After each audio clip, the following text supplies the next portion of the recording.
नमस्कार दोस्तों, उत्कर्ष nursing classes के इस ऑनलाइन प्लेटफॉर्म पे आप सभी का हार्दिक स्वागत है। जी हां दोस्तों, 2020 सीरीज रात के 9 बज रहे हैं।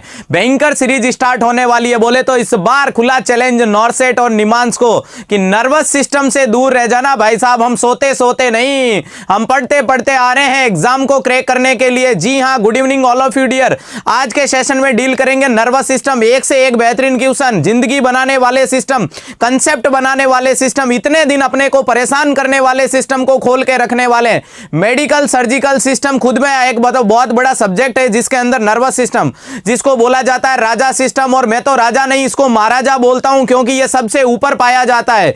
जी हां दोस्तों, एक से एक बेहतरीन क्वेश्चन डील करेंगे। तो जोड़ दीजिएगा हर एक उस बच्चे को जिसका ख्वाब निमांस और नॉरसेट है, लेकिन वो थोड़ा सा नर्वस सिस्टम को देख करके घबरा जाता है। एक से एक बेहतरीन क्वेश्चन चैलेंज है दोस्तों। चलिएगा, पहला क्वेश्चन आपके सामने आ गया डियर। अपने जिंदगी के सारे एफर्ट्स लगा देने, जिंदगी में जितने एफर्ट्स है वो सारे लगा देने। मैंने वादा किया था अगली 20 तारीख तक नींद नहीं लेंगे। 20 तारीख को ऐसी नींद लेंगे, जो आज नींद ले रहे हैं वो उस दिन नींद उड़ जाएगी और अपन उस दिन चैन की नींद लेकर के दिखाएंगे, क्योंकि उत्कर्ष परिवार अपने साथ है। उत्कर्ष परिवार हमारे लिए मेहनत कर रहा है, तो हम अपनी जान लगा देंगे, आन लगा दे बान लगा देंगे, बोले तो जिंदगी बना देंगे। Good evening all of you dear. जल्दी से कमेंट वो राफेल बॉक्स बना दीजिएगा और जोड़ दीजिएगा हर एक उस बच्चे को जिसके और उसके माता पिता का सपना बनने वाला है NORCET nursing officer. AIIMS Delhi को इस बार चैलेंज कर दिया है अपन ने नर्वस सिस्टम में। पहला क्वेश्चन आपके सामने आ गया डियर, ध्यान से पढ़ के फटाक से जवाब दे दीजिएगा। लेकिन मैंने वादा किया था कॉपी पेस्ट मत करना, और मैं आपको एक भी क्वेश्चन के रूप में ऐसा पागल नहीं बनाऊंगा जो एम्स दिल्ली नहीं पूछता है। मैं ऑथेंटिक क्वेश्चन लेकर के ही आया हूं, जो आपको एग्जाम के दौरान काम आएंगे। बोले तो आज भले ही गलत हो जाए, अपन सोएंगे नहीं, घबराएंगे नहीं, थकेंगे नहीं, रुकेंगे नहीं। कब तक नहीं रुकेंगे? जब तक कि एग्जाम को तोड़ नहीं देते। तो क्वेश्चन से नहीं घबराना है, क्वेश्चन कैसा भी हो अपन सीखेंगे। अपन रटते नहीं है दोस्तों, अपन चीजों को सीखते हैं। क्वेश्चन ने पूछा the thick collection of the nervous fibre. चलिएगा, किसके बारे में पूछा है, किसका क्या कलेक्शन कर रहे हो? The thick collection of the nerve fibre that connect the two hemisphere of the brain. Hemisphere का मतलब होता है ब्रेन के दो पार्ट को जोड़ने वाला थिक फाइबर क्या कहलाएगा? पहला बोल रहा है कॉर्पस कैलोसम, दूसरा बोल रहा है हाइपोथैलेमस, तीसरा बोल रहा है पोन्स और लास्ट में बोल रहा है ब्रेन स्टेम। तो कमेंट करके बता दो। जी हां, एम्स दिल्ली तक गूंज होनी चाहिए दोस्तों, एम्स दिल्ली तक गूंज होनी चाहिए। ये क्या होता है दोस्तों? नर्व टेक होता है। जी हां, किसके बारे में मैं बात कर रहा हूं? नर्व के अंदर ट्रैक्ट पाए जाते हैं अलग अलग प्रकार के, 3 प्रकार के होते हैं। पहला किसका होता है? एसोसिएटिव होता है। क्या होता है? एसोसिएटिव होता है दोस्तों। एसोसिएटिव के अंदर क्या देखने को मिलता है? ध्यान से सुनिएगा, यहां कंसेप्ट जरूर निकल के आएगा, लेकिन कंफ्यूज नहीं होना। अगर बात करें सेरिब्रम की, किसकी बात कर रहा हूं दोस्तों? सेरिब्रम। सेरिब्रम को 2 पार्ट में तोड़ने वाली एक लेयर होती है ड्यूरा मैटर। कौन सी लेयर के बारे में बात कर रहा हूं? सेरिब्रम के अंदर पाई जाने वाली ड्यूरा मैटर। ड्यूरा मैटर क्या करती है? इसको 2 टुकड़ों में थोड़ा सा जोड़ने की, बोले तो तोड़ने की कोशिश करता है, और उस कंडीशन को बोला जाता है फाल्क्स सेरिब्राई। क्या बोला जाता है? फाल्क्स सेरिब्राई बोला जाता है। मैंने क्या बोला? फाल्क्स सेरिब्राई बोलोगे या नहीं बोलोगे? बोलोगे मेरे साथ जोर से दहाड़ के, क्या बोलोगे? फाल्क्स सेरिब्राई। किसने तोड़ दिया? ड्यूरा मैटर ने। किसको तोड़ दिया? सेरिब्रम को तोड़ दिया। अब कैसा नजर आएगा? जो ऐसा गोल मटोल था मेरी तरह, बोले तो पॉपकॉर्न की तरह, वो अब मुड़ करके कैसा हो गया? ऐसा हो गया।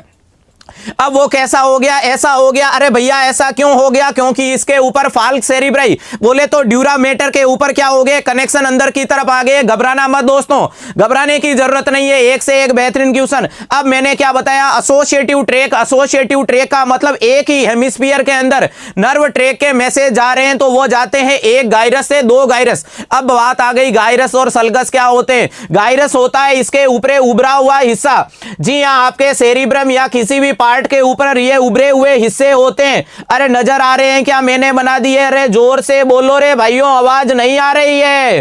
अरे ये उभरा हुआ हिस्सा क्या कहलाएगा? ये कहलाएगा गाइरस। और जो दबा हुआ हिस्सा है वो क्या कहलाएगा? सल्कस। गाइरस और सल्कस को देखिएगा।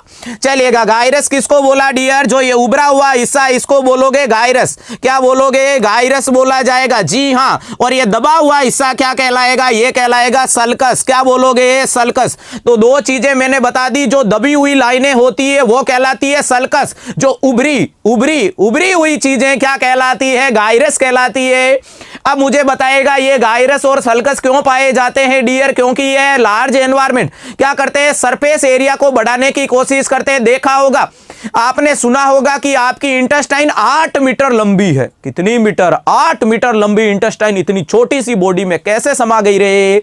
क्योंकि उसको पिचका करके डाल दिया गया है आपके पेरिटोनियल कैविटी में, उसके कारण वो फिट हो पाई है। लेकिन अगर उसको खोल दिया जाए तो बहुत लंबी हो जाती है। तो ये गायरस और सल्कस क्या करते हैं, सरफेस एरिया को बढ़ाने की कोशिश। क्लियर होगी? अब मैंने बात की थी एसोसिएटिव ट्रैक। एसोसिएटिव ट्रैक का मतलब एक गायरस से दूसरे गायरस पे अगर कोई भी मैसेज या कोई भी नर्व की चीज ट्रांसफर होती है, एक गायरस से दूसरे गायरस पे चीज ट्रांसफर होती है, वो ट्रैक कहलाता है एसोसिएटिव ट्रैक। बताओ समझ में आया या नहीं आया? कौन सा ट्रैक होगा? एसोसिएटिव ट्रैक होगा। वेरी वेरी वेरी इंपॉर्टेंट चीज होगी दोस्तों, याद रख लीजिएगा। नर्व ट्रैक के अंदर पहला मैंने बता दिया associative track.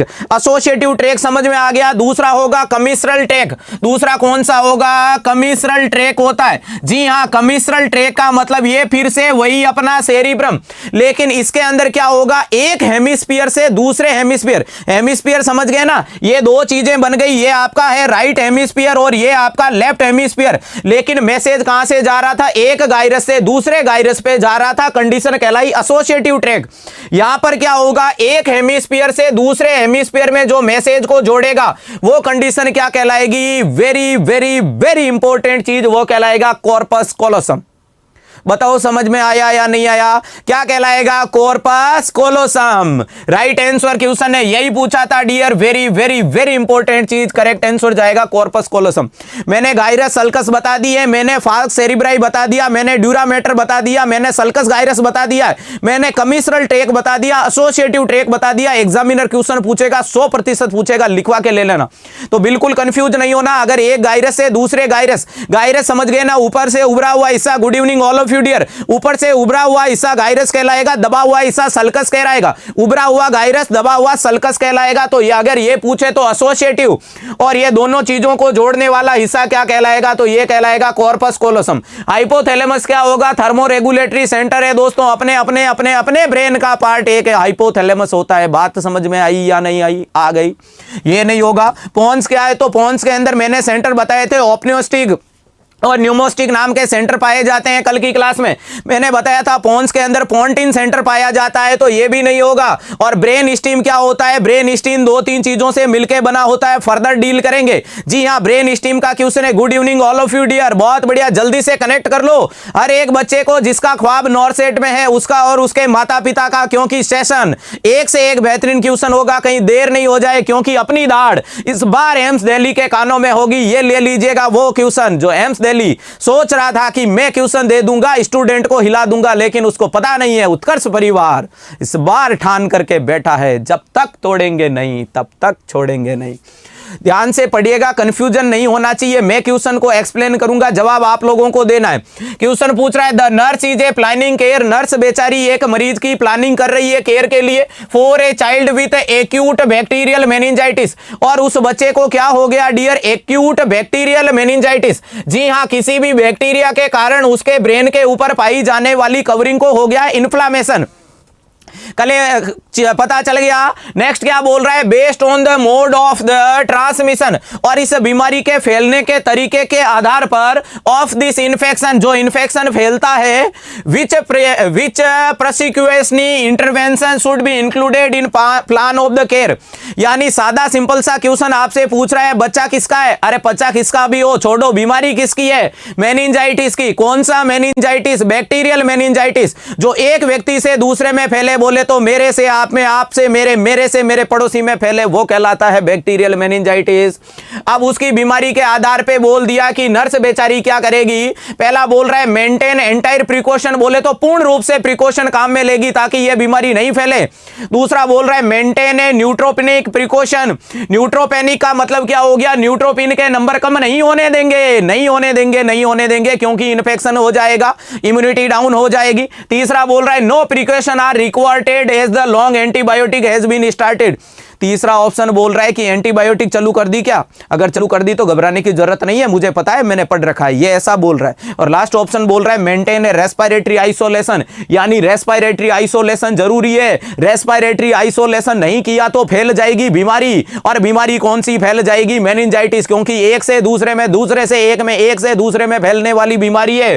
Precaution for the least 24 hours the initiation of the antibiotic. AIIMS Delhi ने कम से कम 2 बार पूछा हुआ है, तो ये ले लीजिएगा डबल स्टार मेरी तरफ से भी इस क्वेश्चन को।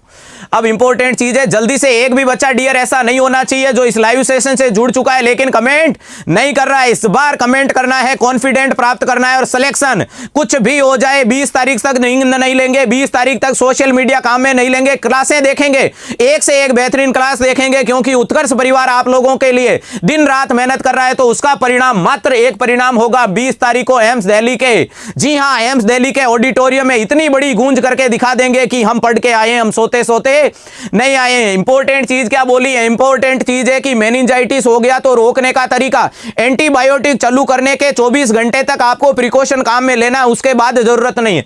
पहला बोल रहे हैं मेंटेन एंटायर प्रिकॉशन, यानी एंटायर यानी पूर्ण रूप से काम में लेना, यह बात गलत है। दूसरा बोल रहे हैं न्यूट्रोपिनिक प्रिकॉशन, यानी न्यूट्रोफिल के नंबर कम होते हैं तो प्रिकॉशन करो। क्यों भैया? अगर स्टार्टिंग में कम नहीं हुए तो नहीं करेंगे क्या? और दूसरी बात बैक्टीरियल इन्फेक्शन है, बैक्टीरियल इन्फेक्शन में डब्ल्यूबीसी के काउंट बढ़ते हैं और वायरल में कम होते हैं। याद रख लेना, अच्छा कंसेप्ट दिखा रहा हूं, डब्ल्यूबीसी के काउंट बैक्टीरियल इन्फेक्शन में बढ़ते हैं और वायरल में कम होते हैं, तो यह भी बात गलत। और तीसरा बोल रहा है क्या करोगे? हैव वी स्टार्टेड, यानी अगर आपने एंटीबायोटिक स्टार्ट कर दी तो अब प्रिकॉशन की जरूरत नहीं है, यह भी बात गलत है, क्योंकि प्रिकॉशन की जरूरत रहेगी। अगर वैसा थोड़ी हुआ आईवी पुश कर दिया, पुश करते ही जरूरत नहीं। दवाई लगाने का मतलब क्या हो गया? दवाई पुश करते ही ठीक थोड़ी हुए, दवाई पुश करने से ठीक नहीं हुए dear. Maintain a respiratory isolation, यानी मरीज को मास्क वगैरह लगा करके अलग रखना पड़ेगा। और कब तक रखना पड़ेगा? Isolate precaution for least 24 hours, यानी कम से कम 24 घंटे रखना है after the initiation of antibiotic. Antibiotic शुरुआत करने से कम 24 घंटे तक आपको उसको अलग रखना है, याद रख लीजिएगा डियर। करेक्ट आंसर डी जाएगा। जी हां दोस्तों, करेक्ट आंसर क्या डी जाएगा? ड्रग ऑफ चॉइस क्या रहने वाली है? पेनिसिलिन। लिख लो, अगर कोई स्क्रीनशॉट लेना चाहे तो लेते जाना और नोटबुक लिखते जाना डियर। मूवी की तरह मत देखना। ड्रग ऑफ चॉइस मैंने क्या बता दी? पेनिसिलिन। ड्रग ऑफ चॉइस क्या रहने वाली है इसकी? पेनिसिलिन रहनी है। दूसरा इंपॉर्टेंट चीज, कीमो प्रोफाइलेक्सिस के रूप में क्या काम में लोगे? तो काम में लेंगे रिफाम्पिसिन। क्या बोल रहा हूं? Chemo prophylaxis. जी हां, कीमो प्रोफाइलेक्सिस क्या काम में लोगे? रिफाम्पिसिन काम में लेंगे। अरे भैया क्या काम में लोगे? रिफाम्पिसिन काम में लेंगे। वेरी वेरी वेरी इंपॉर्टेंट चीज। जी हां दोस्तों, अरे भैया चिंता मत करो, ओबीजी, एजी, बीजी, सीडी, पीडी सब करवा देंगे। बस आपको कंटिन्यू रहना है उत्कर्ष परिवार के साथ, क्योंकि इस बार नॉर्सेट को औकात दिखाने के लिए हम लोग तैयार हैं। जी हां दोस्तों, नॉर्सेट को उसकी औकात बताने के लिए आपको एफर्ट्स लगाने पड़ेंगे, आपको हर चीज पढ़नी पड़ेगी, आपको स्ट्रगल करना पड़ेगा सिर्फ 20 तारीख तक, उसके बाद बता देंगे उसको। रिफाम्पिसिन रहेगी, chemo prophylaxis, drug of choice रहेगी पेनिसिलिन, और मरीज में कर्निंग, ब्रुजकेंसी और नचल रिजिडिटी वाले साइन देखने को मिलेंगे। बताओ मेनिंजाइटिस कंप्लीट हुआ या नहीं हुआ? हो गया। चले आगे। जी हाँ, जांच करने के लिए सीएसएफ एनालिसिस बेस्ट रहेगा। Very good dear. इसी प्रकार का इंटरेक्शन चाहिए, आप पूछो मैं जवाब दूंगा, मैं पूछूंगा आप जवाब दो, तभी पढ़ने और पढ़ाने का मजा आएगा। कि उसने पूछा है इन्फेंट विद द डायग्नोसिस, एक इन्फेंट है जिसके अंदर डायग्नोसिस पूछा है ऑफ द हाइड्रोसिफेलस, और डायग्नोसिस क्या हो गया? हाइड्रोसिफेलस, यानी इंट्राक्रेनियल प्रेशर बढ़ करके कहां भर गया? आपकी खोपड़ी में भर गया। बोले तो आपके सेरिब्रम वाले पार्ट के अंदर क्या भर गया? इंट्राक्रेनियल का जो फ्लूइड था सीएसएफ, सीएसएफ का एक्यूमुलेशन हो जाना कंडीशन कहलाती है हाइड्रोसिफेलस। किसका? सीएसएफ का एक्यूमुलेशन हो जाना कंडीशन क्या कहलाती है? Hydrocephalus. Is the schedule from surgery, और उसको डॉक्टर साहब ने क्या बोल दिया कि ऑपरेशन करना पड़ेगा। करना पड़ेगा भाई साहब, ऑपरेशन के बिना ठीक होना पॉसिबल नहीं है, करना ही पड़ेगा। चलेगा। Which is the priority? Very good. कि उसने पूछा है क्या प्रायोरिटी दोगे? Intervention in the pre operative period. Pre operative का मतलब ऑपरेशन से पहले उसको क्या प्रायोरिटी दोगे? ऑपरेशन से पहले उसको क्या प्रायोरिटी दोगे? बहुत ज्यादा इंपॉर्टेंट क्वेश्चन है डियर। हाइड्रोसिफेलस का मतलब accumulation of the cerebrospinal fluid. दो ही कंडीशन में हाइड्रोसिफेल होगा, या तो सीएसएफ का एक्स क्या हो जाएगा? बनना ज्यादा हो जाएगा। बोले तो सेरिब्रोस्पाइनल फ्लूइड का निर्माण क्या हो जाएगा? ज्यादा हो जाएगा। क्या ज्यादा हो जाएगा? प्रोडक्शन। जी हाँ, या तो प्रोडक्शन ज्यादा हो जाएगा, या क्या हो जाएगा? प्रोडक्शन क्या हो जाएगा? इंक्रीज, या फिर इसका क्या हो जाएगा? एब्जॉर्प्शन। जी हाँ दोस्तों, एब्जॉर्प्शन भी डिक्रीज हो गया तो भी क्या हो जाएगा? पड़ेगा? सर्कुलेशन में दिक्कत, ध्यान से सुनिएगा। प्रोडक्शन मतलब अगर आपकी कोरोइड प्लेक्सस में पाई जाने वाली एपेंडाइमल सेल सीएसएफ का निर्माण ज्यादा करने लग गई। मैंने कल बताया था कितना होता है, कितना बताया था दोस्तों, 720 बताया था, लेकिन उसकी जगह 1000 ml करने लग गई तो बढ़ गया। या फिर आपका एब्जॉर्प्शन कम हो गया, बोले तो सब एरिकनोइड स्पेस में पाई जाने वाली विलाई उसको चूस लेती है, कम कर लेती है, खत्म कर लेती है। उसने चूसना कम कर दिया तो बढ़ गया। कंडीशन क्या हो गई? अगर इससे ज्यादा हो गया तो भरना शुरू हो जाएगा, कंडीशन होगी हाइड्रोसिपेलस। इस भाई साहब में क्या करनी पड़ेगी? सर्जरी करनी पड़ेगी। और सर्जरी क्या किया जाता है? संटिंग किया जाता है। बोले तो एक तो वेंट्रिकल से लेकर के पेरिटोनियम में संट लगाया जाता है, उसको बोला जाता है वीपी संट। मोस्ट कॉमन कौन सा काम में लेते हो? वेंट्रिकुलो पेरिटोनियल और दूसरा वेंट्रिकुलो एट्रियम। वेंट्रिकुलो एट्रियम, दो प्रकार के संट काम में लेते हैं। बोले तो वेंट्रिकल कौन सा? हर्ट वाला नहीं, वेंट्रिकल जो आपके ब्रेन में पाए जाते थे, दो लेटरल वेंट्रिकल जहां से इसका निर्माण होता था, वहां से एक अपन ने तार डाल करके पेरिटोनियम में डाल दिया ताकि वहां का फ्लो पेरिटोनियम में, और पेरिटोनियम में क्या हो जाएगा? उसका एब्जॉर्प्शन हो जाएगा। ऐसा कर सकते हैं। दूसरा क्या कर रहे हो आप? वेंट्रिकल से लेकर के उस तार को एट्रियम में छोड़ दिया ताकि वो आपके सर्कुलेशन में जाकर के एब्जॉर्प्शन किडनी वगैरह फिल्टर कर लेगी। अब यहां वेरी वेरी वेरी इंपॉर्टेंट चीज क्या बन के आ जाएगी? एक अलग चीज बता रहा हूं पॉइंट से हट करके। आप जब भी ये स्टंट लगाते हो तो ये जैसे जैसे भाई साहब बूढ़े बूढ़े बूढ़े होते जाते हैं तो उनके साथ में उसकी साइज को चेंज करना पड़ता है। क्या करना पड़ेगा? साइज को चेंज करना पड़ेगा। क्या करना पड़ेगा? साइज को एक्सचेंज करना पड़ेगा। क्यों करना पड़ेगा? जैसे कि मान लो कि 8 महीने के बच्चे में संट लगा दिया, संट लगा दिया, काम चल रहा है, जिंदगी चल रही है, लेकिन अब क्या करें? थोड़े दिन बाद में 8 महीने का, गुड इवनिंग डियर, 8 महीने का बच्चा 2 साल का हो गया, 3 साल का हो गया, हाइट बढ़ गई तो संट का पाइप तो निकल के बाहर चला आएगा। संट का पाइप तो निकल के बाहर चला जाएगा। तो क्या करो? समय समय के साथ में उसकी साइज को रिप्लेस करो। Very good. कौन सा साइन देखने को मिलेगा? मेस्वेन साइन। बहुत बढ़िया डियर। कौन सा साइन देखने को मिलता है हाइड्रोसिपेलस में? मेस्वेन साइन देखने को मिलता है। अरे भैया मेस्वेन साइन को ही बोला जाता है क्रैकपॉट साइन। क्या बोला जाता है? Crackpot sign. अरे भैया कमेंट बॉक्स को क्यों धीरे चला रहे हो? जोड़ दो एक, हर एक उस बच्चे को। जी हाँ, मैक्सिमम बच्चे को कनेक्ट कर लेना दोस्तों। जान डाल दीजिएगा इस सेशन में जो आधी रात को सिर्फ आपके छात्र हितों में उत्कर्ष परिवार ने चला दिया है। लग जाना चाहिए। भारत के हर एक नॉर्सेट के विद्यार्थी को लगना चाहिए कि उत्कर्ष परिवार में आधी रात को विद्यार्थी हितों के अंदर क्लास लग रही है। और क्लास इतनी बेहतरीन है, नर्वस सिस्टम, राजा सिस्टम, जिसके अंदर बेहतरीन से बेहतरीन क्वेश्चन डील करेगा नॉर्सेट। लेकिन इस बार अपन ने उसको ओपन चैलेंज दिया है। जी हां, उसको उसकी औकात दिखाने के लिए आधी रात को अपन पढ़ रहे हैं मेस्वेन साइन। और मेस्वेन को बोला जाता है क्रैकपॉट साइन। क्या बोलोगे? Crackpot sign. जी हां, इसी को क्रैकपॉट का मतलब क्या होता है? फूटे हुए घड़े की तरह। फूटा हुआ घड़े को कभी बजा करके देखा क्या? कैसी आवाज आती है? खटक खटक खटक खटक खटक खटक खटक, ऐसा देखने को मिलता है। वेरी वेरी वेरी इंपॉर्टेंट चीज। चलेगा। यहां मैंने क्या पूछ लिया दोस्तों? जी हां, सनसेट वगैरह अभी डील कर लूंगा। बहुत बढ़िया डियर, अभी सारे बता दूंगा। क्वेश्चन पे वापस आते हैं। मरीज के अंदर डायग्नोसिस हो गया हाइड्रोसिपेलस, और हाइड्रोसिपेलस की सर्जरी करनी है।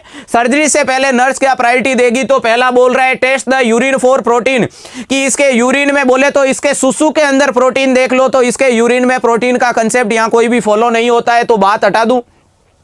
दूसरा बोल रहा है रीपोजिशन द इन्फेंट फ्रीक्वेंटली, बोल रहा है कि बच्चे की पोजीशन को बार बार से चेंज करो। तीसरा बोल रहा है प्रोवाइड ए स्टिमुलेटिंग एनवायरनमेंट, बोले तो उसको एनवायरनमेंट में स्टिमुलेशन प्रोवाइड करो। नहीं करना है, कूल एंड काम एनवायरनमेंट देना है दोस्तों।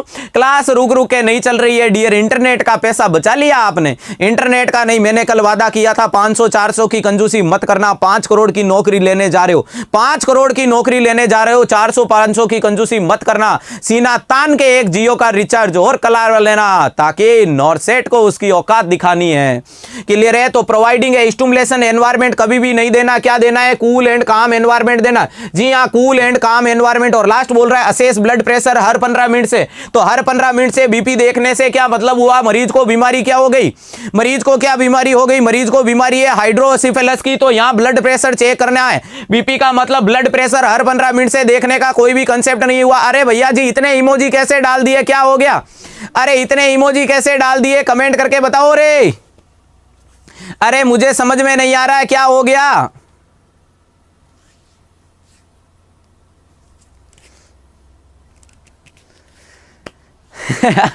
क्या बात है, बहुत बढ़िया डियर, मौज कर दी आज तो आपने। चलेगा। क्या करोगे, मरीज के अंदर रीपोजिशन करोगे, और रीपोजिशन करने का कंसेप्ट पकड़ लेना, क्योंकि अपन रटते नहीं है, अपन चीजों को सीखते हैं डियर। कंसेप्ट क्या रहेगा, बार बार रीपोजिशन का, जैसे कि मुझे आपने लेफ्ट लेटरल पोजीशन दे दी और मेरे क्या हो गया, क्रेनियम वाले पार्ट के अंदर सेरिब्रो स्पाइनल फ्लूइड का फ्लूइड भरा हुआ है, और वो क्या हो गया, एक तो वहां का सर्कुलेशन रुक जाएगा तो अंदर प्रेशर बढ़ेगा, उनकी वजह क्या होना चाहिए, सर्कुलेशन का फ्लो होना चाहिए। और दूसरी चीज क्या हो गई, अरे क्या हो गया बताओ तो सही, मैं भी हंस लूं कम से कम, पता नहीं इतने इमोजी कैसे आ रहे हैं। चलेगा, नहीं बताओगे छोड़ो बात को, मैं क्लास को कंटिन्यू कर रहा हूं। उसके अंदर क्या देखने को मिलेगा, प्रेशर बन जाएगा, क्या बन जाएगा, अल्सर फॉर्मेशन को प्रिवेंट करोगे। वेरी वेरी इंपॉर्टेंट चीज कि इसको अल्सर के फॉर्मेशन को प्रिवेंट करना चाहते हो, कैसे, रीपोजिशन करके।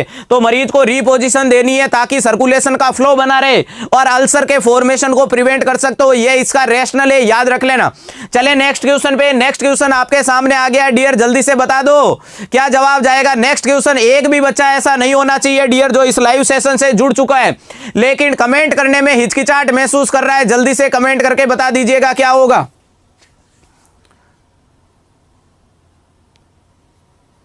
चलेगा, नेक्स्ट क्वेश्चन आपसे पूछ रहा है, Betz cell is the brain are found in the, Betz नाम की सेल कहां पाई जाती है, जल्दी से कमेंट करके बताइएगा बेज नाम की सेल कहां जाएगी। इमोजी को थोड़ा सा साइड में कर दीजिएगा, फिर से मौका मिलेगा हंसने का जब अपने को नींद आनी शुरू हो जाएगी। फिर से एक अच्छा सा जोक, आज एक अच्छा जोक याद करके आया हूं डियर, सुनाऊंगा। कब सुनाऊंगा, जब थोड़ी सी झपकी लगनी शुरू होगी, उस टाइम एम्स को उसकी औकात दिखाएंगे।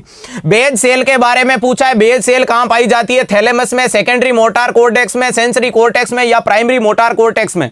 Comment fast dear, comment fast, और जोड़ दीजिएगा हर एक उस बच्चे को जिसका और उसके माता पिता का सपना एक ही है, NORCET, NIMHANS, central government nursing officer.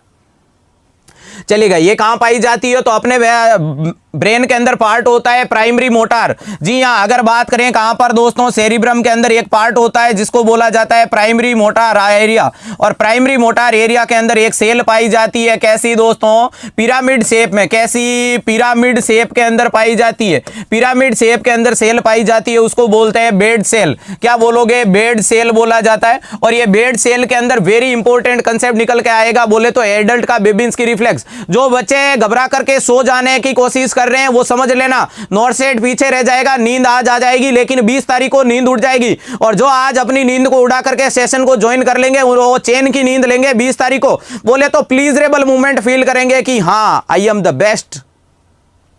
Beige cell का क्या पार्ट होगा, अगर आपके बेज का अपर पार्ट पूछे, बेज सेल का अपर पार्ट होगा वो लोअर बॉडी को क्या करेगा, नर्व सप्लाई करेगा। ये किसको मेंटेन करेगा, लोअर पार्ट को सप्लाई करेगा, लोअर पार्ट के फंक्शन देखेगा। और बेज सेल का जो लोअर पार्ट होता है वो बॉडी के अपर पार्ट के फंक्शन को चेक करेगा। वेरी वेरी वेरी इंपॉर्टेंट चीज। जी हाँ दोस्तों, देख लेना, अगर नॉर्सेट की तैयारी कर रहे हो तो मेरे होठों से निकले हुए हर एक शब्द को पकड़ना शुरू कर देना।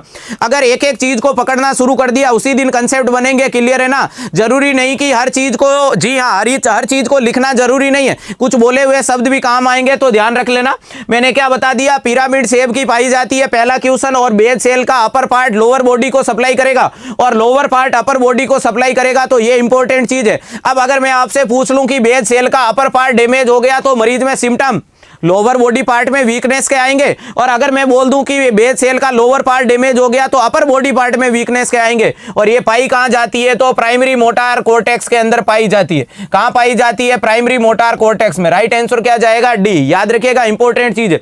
सेंसरी कोर्टेक्स में सेंसेशन वाली चीजें पाई जाएगी, इसका कोई भी संबंध नहीं होगा। सेकेंडरी मोटार कोर्टेक्स कुछ भी नहीं है, थैलेमस का यहां कोई भी संबंध नहीं है। राइट आंसर क्या जाएगा, वेरी वेरी इंपॉर्टेंट चीज डी।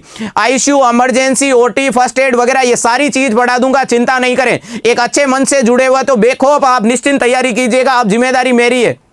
जी हाँ दोस्तों, उत्कर्ष परिवार ने आपके छात्र हितों के लिए जिम्मेदारी ले ली है, तो कतई नहीं घबराएं। उससे भी ज्यादा जल्दबाजी है पढ़ने, आज ही तो ज्वाइन करें एमसीक्यू लाइव बैच। उत्कर्ष परिवार ने छात्रों के लिए कंसंट्रेशन के साथ अच्छे से पढ़ाई कर ले, एक लिमिटेड कंटेंट के अंदर कैसे सिलेक्शन लेना है उसके लिए एमसीक्यू लाइव बैच को लॉन्च कर दिया है। तो आज ही उसको परचेज कीजिएगा। जो बच्चे ऑनलाइन पढ़ना चाहते हैं 1500 रुपए, जो ऑफलाइन पढ़ना चाहते हैं 3000 रुपए। चलेगा, नेक्स्ट क्वेश्चन क्या रहेगा, और जो बच्चे मॉडल पेपर लेना चाहते हैं 25 मॉडल पेपर हैं पूरे एग्जाम पैटर्न के अंदर, जिसका कमेंट बॉक्स के अंदर आपको लिंक अवेलेबल मिला है, पिन किया हुआ, 700 रुपए में अभी परचेज कर सकते हो। क्लियर है हुआ डियर। चलेगा, नेक्स्ट क्वेश्चन आपसे, जी हाँ, थैलेमस बोले तो गेटवे ऑफ पेन, बहुत बढ़िया, इसी को रिले सिस्टम बोलेंगे। नेक्स्ट क्वेश्चन पूछ रहा है the nurse is assessing, nurse क्या कर रही है, असेस कर रही है the motor and sensory function, motor और सेंसरी दोनों फंक्शन को चेक कर रही है ऑफ एन अनकॉन्शियस क्लाइंट, यानी वो मरीज जो क्या है बेहोश है, अभी होश में नहीं है। नेक्स्ट बोल रहा है हु सस्टेन है हेड इंजरी, और उसको क्या हो गया, हेड इंजरी हो गई। हेड इंजरी का मतलब सर में चोट आ गई। अरे भैया सर में चोट आ गई तो मतलब गहरी गहरी चोट आ गई, गहरी गहरी चोट आने का मतलब कुछ ना कुछ दिक्कत पैदा होगी। आपने बोला है the nurse should will be which technique to be test client the peripheral response of the pain, उस मरीज के पेरिफेरल रेस्पॉन्स को कैसे चेक करेगी। ध्यान से कमेंट करना वरना गलत हो जाएगा डियर, फिर इमोजी बनाते रुक जाओगे, इमोजी नहीं बनाना है, जल्दी से इसका जवाब दीजिएगा। क्वेश्चन ने क्या पूछा, क्वेश्चन ने आपसे पूछा है, जी हां दोस्तों, जो एमसीक्यू लाइव बैच है और जो आपका मॉडल पेपर है दोनों के कमेंट बॉक्स में लिंक पिन किए हुए, तो अभी परचेज कर सकते हो। आपने बोला है कि मरीज है जिसका सेंसरी और मोटार फंक्शन डिस्टर्ब हो गए क्योंकि वो भाई साहब अनकॉन्शियस बेहोशी में, लेकिन सस्टेंड है हेड इंजरी, लेकिन उसको हेड इंजरी हो गई है। The nurse should use to technique, कौन सी अवस्था काम में लेकर के उसका पेरिफेरल रेस्पॉन्स चेक करेगी। पहला लिखा हुआ एक्सटर्नल रब, यानी उसका स्टर्नम को क्या करेगी, रब करेगी बार बार से। दूसरा बोल रहा है नेल बड को प्रेशर करेगी। तीसरा बोल रहा है pressure on the orbital rib, orbital का मतलब आंखों के बीच में जोर जोर से दबाएगी, आंखों को नहीं दबाना, ये ऑर्बिटल, जी हां, दो नोज का टच हुआ हुआ ये अंदर वाला गड्ढा वाला हिस्सा। लास्ट में बोल रहा है स्क्वीजिंग द स्टेनोक्लेडोइड मैस्टोइड मसल, ये पाई जाती है स्टेनोक्लेडोइड मैस्टोइड मसल, तो इसको क्या करेगी, इसके बारे में बोल रहा है स्क्वीज करेगी यानी खींचेगी। अभी एक लॉजिक लगाना और थोड़ा सा कॉमन सेंस लगाना, जिन बच्चों ने डी आंसर दिया है एक बार सुनना। लास्ट बोल रहा है स्क्वीज, स्क्वीज का मतलब क्या करना, किसी भी चीज को पिचका देना। स्टेनोक्लेडोइड मैस्टोइड मसल कहां पाई जाती है, ये गर्दन पे पाई जाने वाली। जी हां, आपने कभी देखा कि बेहोश व्यक्ति जब हॉस्पिटल में आता है तो डॉक्टर उसकी गर्दन को पकड़ के झंझोड़ता है, कभी देखा क्या यार, ऐसे क्या लॉजिक लगा रहे हो, तो कैसे होगा। स्टेनोक्लेडोइड मैस्टोइड मसल्स को आपको स्क्वीज नहीं करना है, गलत है बात डियर। दूसरा बोल रहा है pressure on the orbital rim, orbital rim का मतलब क्या हो गया, जी हां दोस्तों, मेरे चश्मे की ये डंडी जो अंदर की तरफ अटकी हुई है वो वाले हिस्से को क्या करोगे, जोर से प्रेस करो ताकि भाई साहब को होश आ जाए। देखा कभी, नहीं देखा, तो ये चीज भी नहीं होगी। पहला बोल रहा है एक्सटर्नल रब, तो एक्सटर्नल रब काम में ले सकते हैं लेकिन ये बेस्ट नहीं होगा, बेस्ट होगा नेल बड प्रेशर। बेस्ट क्या रहेगा, नेल बड प्रेशर रहेगा, बी जाएगा, ए भी नहीं जाएगा।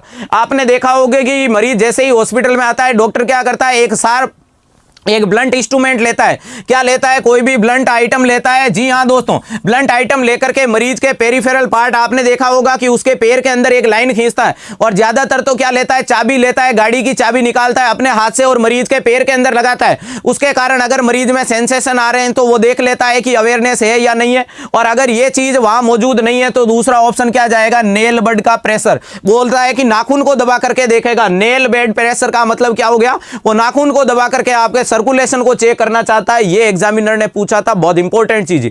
ये छोटे छोटे लॉजिक वाले क्वेश्चन को पकड़ना शुरू कर दो दोस्तों, जिंदगी बन जाएगी। गारंटी देता हूं नॉरसेट की इतनी औकात नहीं है जो अपने को रोक सके, क्योंकि इस बार उसको उसकी औकात दिखाने के लिए अपन तैयार है। अपन सोते सोते नहीं, अपन पढ़ते पढ़ते जाएंगे। नॉरसेट को इस बार बता देंगे कि हम सोते सोते नहीं, हम पढ़ते पढ़ते आए हैं। वाह बेटा, मौज कर दी, आई एम राइट, बहुत बढ़िया, राइट हो, अच्छी बात है, जल्दी से कमेंट कीजिएगा। क्वेश्चन ने पूछा है forebrain consist of the, forebrain में कौन कौन सी चीजें पाई जाएगी, cerebrum only, diencephalon only, cerebrum and diencephalon, या क्यूरस सेरिब्राई। जल्दी से कमेंट करके बताएगा, कॉपी पेस्ट मत करो, क्वेश्चन पढ़ो। वेरी गुड, क्या बात है एमएम कालवे, बहुत बढ़िया, दिल खुश कर दिया बेटा। जल्दी से कमेंट कीजिएगा हर एक बच्चा जो इस लाइव सेशन से जुड़ चुका है, सपनों को साकार करने के पथ पे आगे आगे बढ़ रहे हैं। दोस्तों मैं आपको एक एक्चुअल चीज बता देता हूं कि जो ये लाइव सेशन आप देख रहे हो, आप फील करना कि आपको कल के सेशन में आपने क्वेश्चन पढ़े, कुछ इंप्रूव हुआ, आज के सेशन में इंप्रूव होगा, नॉरसेट टिल आएगा, नॉरसेट तक अपन पहुंचेंगे, उस दिन आप प्राउड फील करोगे कि हाँ यार मैं इतने अच्छे स्टेज से जुड़ गया कि सारी की सारी चीजें रिवाइज करवा दी, हर सिस्टमेटिक चीज को रिवाइज करवा दिया, नर्वस सिस्टम को पढ़ा दिया, इतना अच्छा पढ़ा दिया, एक से एक बेहतरीन क्लासेज लगेगी। अभी आपने जनरल नर्सिंग की क्लासें अटेंड की थी थोड़ी देर पहले, एक से एक बेहतरीन कंसेप्ट डील कर रहे हैं, वो आपके लाइफ में बहुत ज्यादा काम आएगा। और नॉरसेट, निमान, सीआईपी कुछ भी नहीं होगा, सब में सिलेक्शन होगा। क्लियर है? क्वेश्चन ने पूछा है forebrain consist, fore brain किससे बनता है, तो कौन कौन से ब्रेन के पार्ट होते हैं, एक होता है फोर ब्रेन, दूसरा क्या होता है मिड ब्रेन, और तीसरा क्या होता है हिंड ब्रेन। फोर ब्रेन को क्या बोला जाता है? प्रोजेनसिफेलॉन। मेरे साथ में बोलते जाना और याद नहीं है तो लिख लेना, forebrain is also known as प्रोजेनसिफेलॉन।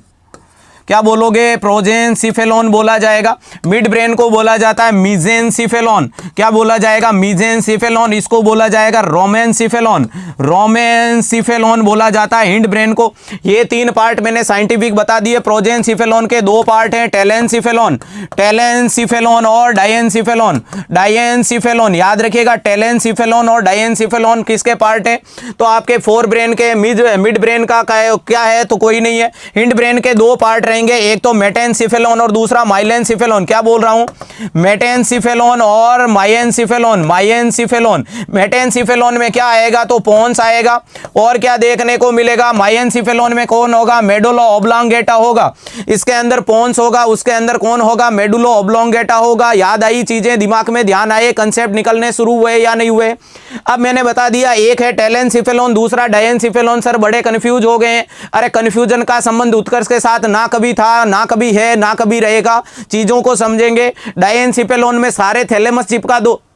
डायेनसिफेलॉन में सारे के सारे थैलेमस चिपका दो। एक नाम अभी नहीं लिखा था, डायग्राम बना दो। सर डायग्राम बना दूं? बोले तो उन भाई साहब को ले आऊं जिनको रोज लाता था। चलिएगा अभी लाऊंगा। डायेनसिफेलॉन में क्या होगा? थैलेमस होगा। इसके अंदर ही क्या होगा? सब थैलेमस होगा। इसके अंदर ही क्या होगा? एपीथैलेमस होगा। इसी के अंदर ही क्या होगा? हाइपोथैलेमस होगा। इसी के अंदर ही क्या होगा? हाइपोथैलेमस। यानी जितने भी प्रकार के थैलेमस होते हैं वो पार्ट है डायेनसिफेलॉन के। और डायेनसिफेलॉन किसका पार्ट है? प्रोजेनसिफेलॉन का। प्रोजेनसिफेलॉन ही क्या है? तो प्रोजेनसिफेलॉन को ही बोला जाता है फोर ब्रेड। बात समझ में आ गई? चलिएगा दूसरा मैंने बताया टेलेनसिफेलॉन में क्या होगा? तो टेलेनसिफेलॉन में आएगा अमाइगडाला। अमाइगडाला आएगा, बेसल गैंग्लिया आएगा, सेरिब्रम आएगा। क्या आएगा? सेरिब्रम आएगा। ये वाली चीजें कहां देखने को मिलेगी? तो it is a part of the telencephalon. Metencephalon में बता दिया मेडुला ऑब्लोंगेटा और माइलेनसिफेलॉन में बता दिया आपका मेडुला ऑब्लोंगेटा और माइलेनसिफेलॉन में क्या होगा? पोन्स और सेरिबेलम। सेरिबेलम ये वाली चीजें पाई जाती है। एग्जामिनर ने पूछा है किसके बारे में? मैंने बोला था हर एक चीज को इतना ब्रीफ में एक्सप्लेन कर दूंगा कि जिंदगी बन जाएगी। जी हां, समझ में आ रहा है ना? पॉइंट टू पॉइंट क्या कंसेप्ट पढ़ रहे हैं? क्लियर है? तो यहां पूछा था फोर ब्रेन में क्या होता है? टेलेन डायोलोन। तो यहां क्या बोला? सेरिब्रम। सेरिब्रम किसका पार्ट है? टेलेन का। और डायेनसिफेलॉन। राइट आंसर क्या जाएगा? सी जाएगा। ए नहीं होगा, बी नहीं होगा, डी नहीं होगा। बात समझ में आ गई? क्लियर हो गई डियर? जी हां, डायेनसिफेलॉन ऑल थैलेमस। बहुत बढ़िया डियर। डायेनसिफेलॉन में सारे के सारे थैलेमस पाए जाते हैं। Diencephalon is also part of the prosencephalon. चलें आगे। बहुत बढ़िया डियर। इसी भी प्रकार से कोई डाउट होता है हाथों हाथ पूछ लेना। बहुत इंपॉर्टेंट क्वेश्चन आपके सामने आ गया, लेकिन घबराना नहीं है क्योंकि संकल्प नॉर्सेट को उसकी औकात दिखानी है तो पढ़ना पड़ेगा। क्वेश्चन ने पूछा है the nurse is a caring for a client. Nurse एक मरीज की केयर कर रही है विथ द इंक्रीज इंट्राक्रेनियल। क्या इंक्रीज हो गया? इंट्राक्रेनियल प्रेशर इंक्रीज हो गया result of the head injury. और क्यों बढ़ गया भाई साहब? मैंने ऐसा क्या कर दिया ताकि मेरा आईसीपी बढ़ गया? मैंने तो कुछ ऐसा किया ही नहीं था कि मेरा आईसीपी बढ़ गया। अरे भैया हेड इंजरी हो गई थी। बाइक को राफेल बनाया था, राफेल बीच सड़क पे लैंड हो गया था, गर्दन के अंदर चोट आई थी, जोर से जाकर के हेड सड़क पे टकराया था। हेड इंजरी से क्या हो गया? प्रेशर बढ़ गया था। चलेगा। The nurse would be noted. Nurse क्या कर रही है? नोट कर रही है, लिख रही है, कॉपी डाल दी है। Trend in the vital signed. Vital signed को लिखना शुरू कर दिया कि क्या चेंजेज हुआ होगा। The increase intracranial pressure rising. Intracranial pressure बढ़ने पे कौन कौन से वाइटल में क्या क्या चेंजेज होगा? पहला बोल रहा है increase temperature, increase pulse, increase respiration, decrease respiration. दूसरा बोल रहा है increase temperature, decrease pulse, decrease respiration, increase blood pressure. तीसरा बोल रहा है decrease temperature, decrease pulse, increase respiration, decrease blood pressure. और लास्ट बोल रहा है decrease temperature, increase pulse, decrease respiration, increase blood pressure. तो मैंने कल बताया था एसबीआई, मैंने बताया था नॉर्सेट में जॉब लगेगी, 80,000 की सैलरी आएगी। उसी टाइम में वो बोलेंगे एसबीआई में खाता है क्या? तो अपन उनको बोलेंगे साहब हमारा खाता एसबीआई में है, एसबीआई के अंदर हमारा अकाउंट है। एसबीआई का मतलब increase systolic blood pressure. Systolic क्या हो गया? ब्लड प्रेशर बढ़ गया है साहब। दूसरा क्या होगा? ब्रेडिकार्डिया होगा। क्या होगा? ब्रेडिकार्डिया होगा। तीसरा क्या होगा? इर्रेगुलर। बोलो रे भैया, रेस्पिरेशन। इर्रेगुलर रेस्पिरेशन देखने को मिलेगा और क्या देखने को मिलेगा, वाइडेंड पल्स प्रेशर देखने को मिलेगा। बॉडी का टेम्परेचर क्या हो जाएगा, बढ़ जाएगा। ये वाली चीजें किसमें नजर आएगी, किसमें नजर आएगी, किसमें नजर आएगी? याद रख लेना दोस्तों, एसबीआई से याद रखना है आपको। इसी को बोला बाद मैंने क्या बताया था, कुशिंग ट्राइड। क्या नाम दे दिया था, Cushing tried. Very good, elimination technique best रहेगी दोस्तों। क्या बता दिया था, कुशिंग ट्राइड। जी हाँ, कुशिंग ट्राइड का मतलब क्या हो गया, कुशिंग ट्राइड वाली चीजें देखने को मिलेगी। सिस्टोलिक ब्लड प्रेशर बढ़ जाएगा, मरीज में ब्रेडिकार्डिया बोले तो हार्ट रेट कम। तीसरा, इर्रेगुलर रेस्पिरेशन। अगर एग्जामिनर ऑप्शन में नहीं दे तो ब्रेडिप्निया देगा। जवाब क्या देगा, ब्रेडिप्निया भी दे सकता है। याद रखिएगा, मैक्सिमम चांस ब्रेडिप्निया के होते हैं। लास्ट में मैंने क्या लिखा, वाइडेंस पल्स प्रेशर यानी सिस्टोलिक, सिस्टोलिक सिस्टोलिक बढ़ गया, डायस्टोलिक कम हो गया, और इंक्रीज टेम्परेचर बोले तो बॉडी का टेम्परेचर बढ़ जाएगा। चलें वापस ढूंढिएगा। पहला क्या बोल रहा है, इंक्रीज टेम्परेचर, ठीक है साहब। इंक्रीज पल्स, पल्स इंक्रीज नहीं होगी, हट तू। दूसरा बोल रहा है इंक्रीज टेम्परेचर, ठीक है। डिक्रीज पल्स, ठीक है। डिक्रीज इन द रेस्पिरेशन, ठीक है। इंक्रीज ब्लड प्रेशर, तो उत्तर तो यही निकल आया। आगे क्यों चलें, अरे भैया क्यों चलें, जब आंसर आ गया। राइट आंसर क्या जाएगा, बी। तीसरा क्या बोल रहा है, डिक्रीज टेम्परेचर नहीं होगा, डिक्रीज टेम्परेचर नहीं होगा। राइट आंसर क्या जाएगा, बी। बताओ किस किस के सही था, जल्दी से कमेंट करके, जल्दी से कमेंट करके बताओ दोस्तों किस किस के सही था, समझ में आया या नहीं आया। इंपॉर्टेंट चीज है, एलिमिनेशन टेक्निक बेस्ट रहती है। दिमाग के अंदर चीजों के कंसेप्ट को ले आओ। इतना बड़ा कोई भी क्वेश्चन गलत नहीं था, क्योंकि ऑप्शन इसमें दे रखे थे, आराम से अपन जवाब दे पाए। एक से एक बेहतरीन चीज का जवाब देंगे तभी नॉर्थ सेट को उसकी औकात को दिखाएंगे। चलो नेक्स्ट क्वेश्चन पे। नेक्स्ट क्वेश्चन आपसे क्या पूछ रहा है, dear the part of brain stem is. Brain stem के क्या क्या पार्ट होंगे, या अपन बोलते हैं ब्रेन स्टीम किससे मिलकर बना होता है। पहला बोल रहा है मिड ब्रेन पोन्स मेडुला, बहुत बढ़िया, दिल खुश कर दिया। बोले तो दिल गार्डन गार्डन हो गया। अरे भैया क्या हो गया, दिल गार्डन गार्डन हो गया, क्योंकि इतने बच्चों के सही जवाब आने का मतलब हो गया कि हमारी आधी रात की मेहनत सफल हो गई। जी हाँ, आधी रात हो गई बोले तो दुनिया सो चुकी है। जो नॉर्थ साइड से डर रहे हैं वो सो चुके हैं, अपन आधी रात को मेहनत कर रहे हैं दोस्तों। यही अपने को सफलता दिलाएगी। जी हाँ, यही समय अपना स्ट्रगल का है, यही अपना परिश्रम है, यही अपनी मेहनत है, यही अपना फल लेकर के आएगी। बोले तो एक दिन ये मेहनत अपने को चमकता हुआ तारा बना करके छोड़ेगी दोस्तों। यही मेहनत स्ट्रगल को कंटिन्यू कीजिएगा, बहुत काम आने वाली है। क्वेश्चन ने पूछा है part of the brain steam, brain stem के पार्ट क्या होंगे, मिड ब्रेन, पोन्स और मेडुला। राइट आंसर पहला ही हो गया, तो क्या ऑप्शन दूं आगे। दूसरा बोल रहा है पोन्स एंड मेडुला, नहीं होगा। मिड ब्रेन एंड मेडुला से कुछ नहीं होगा, पोन्स सेरिबेल इसमें आता ही नहीं। राइट आंसर क्या जाएगा, ए। ब्रेन स्टीम किससे मिलकर बना होता है, तो इन तीन चीजों से। याद रख लिएगा, अगर किसी भी भाई साहब का ब्रेन स्टीम डैमेज हो गया यानी क्या होगी, ब्रेन डेथ हो गई। अगर क्या बोल रहा हूं, ब्रेन स्टीम डैमेज हो गया, ब्रेन स्टीम क्या हो गया, डैमेज हो गया।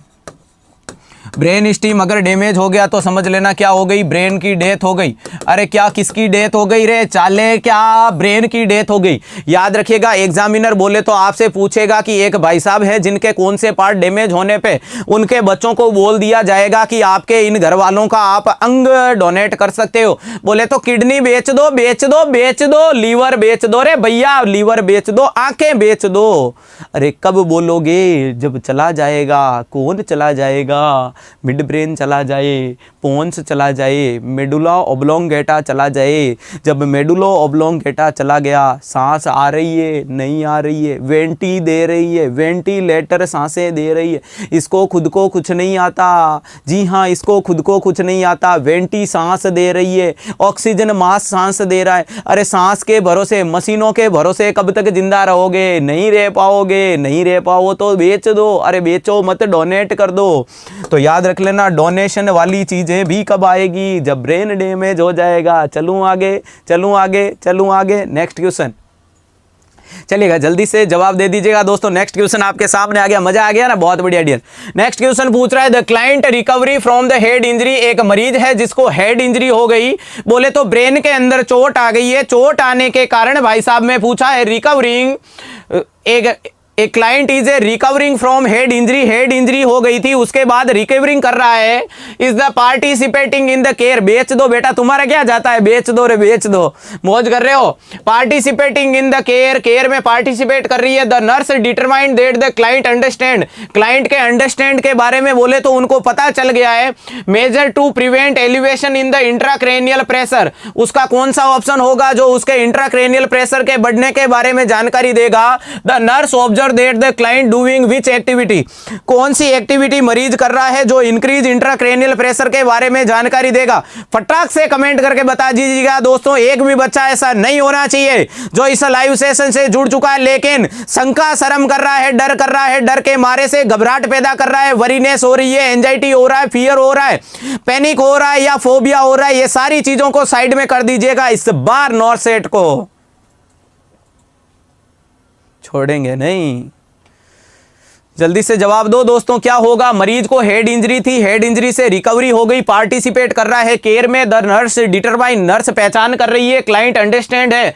मेजर टू प्रिवेंट एलिवेशन, किससे प्रिवेंट करेगा, increase intracranial pressure. The nurse should observe the client doing which activity, कौन सी एक्टिविटी के द्वारा वो प्रिवेंट। तो पहला बोल रहा है ब्लाउइंग द नोज, नोज को ब्लाउ कर रहा है। दूसरा बोल रहा है आइसोमेट्रिक एक्सरसाइज, कफिंग विग्रेसली।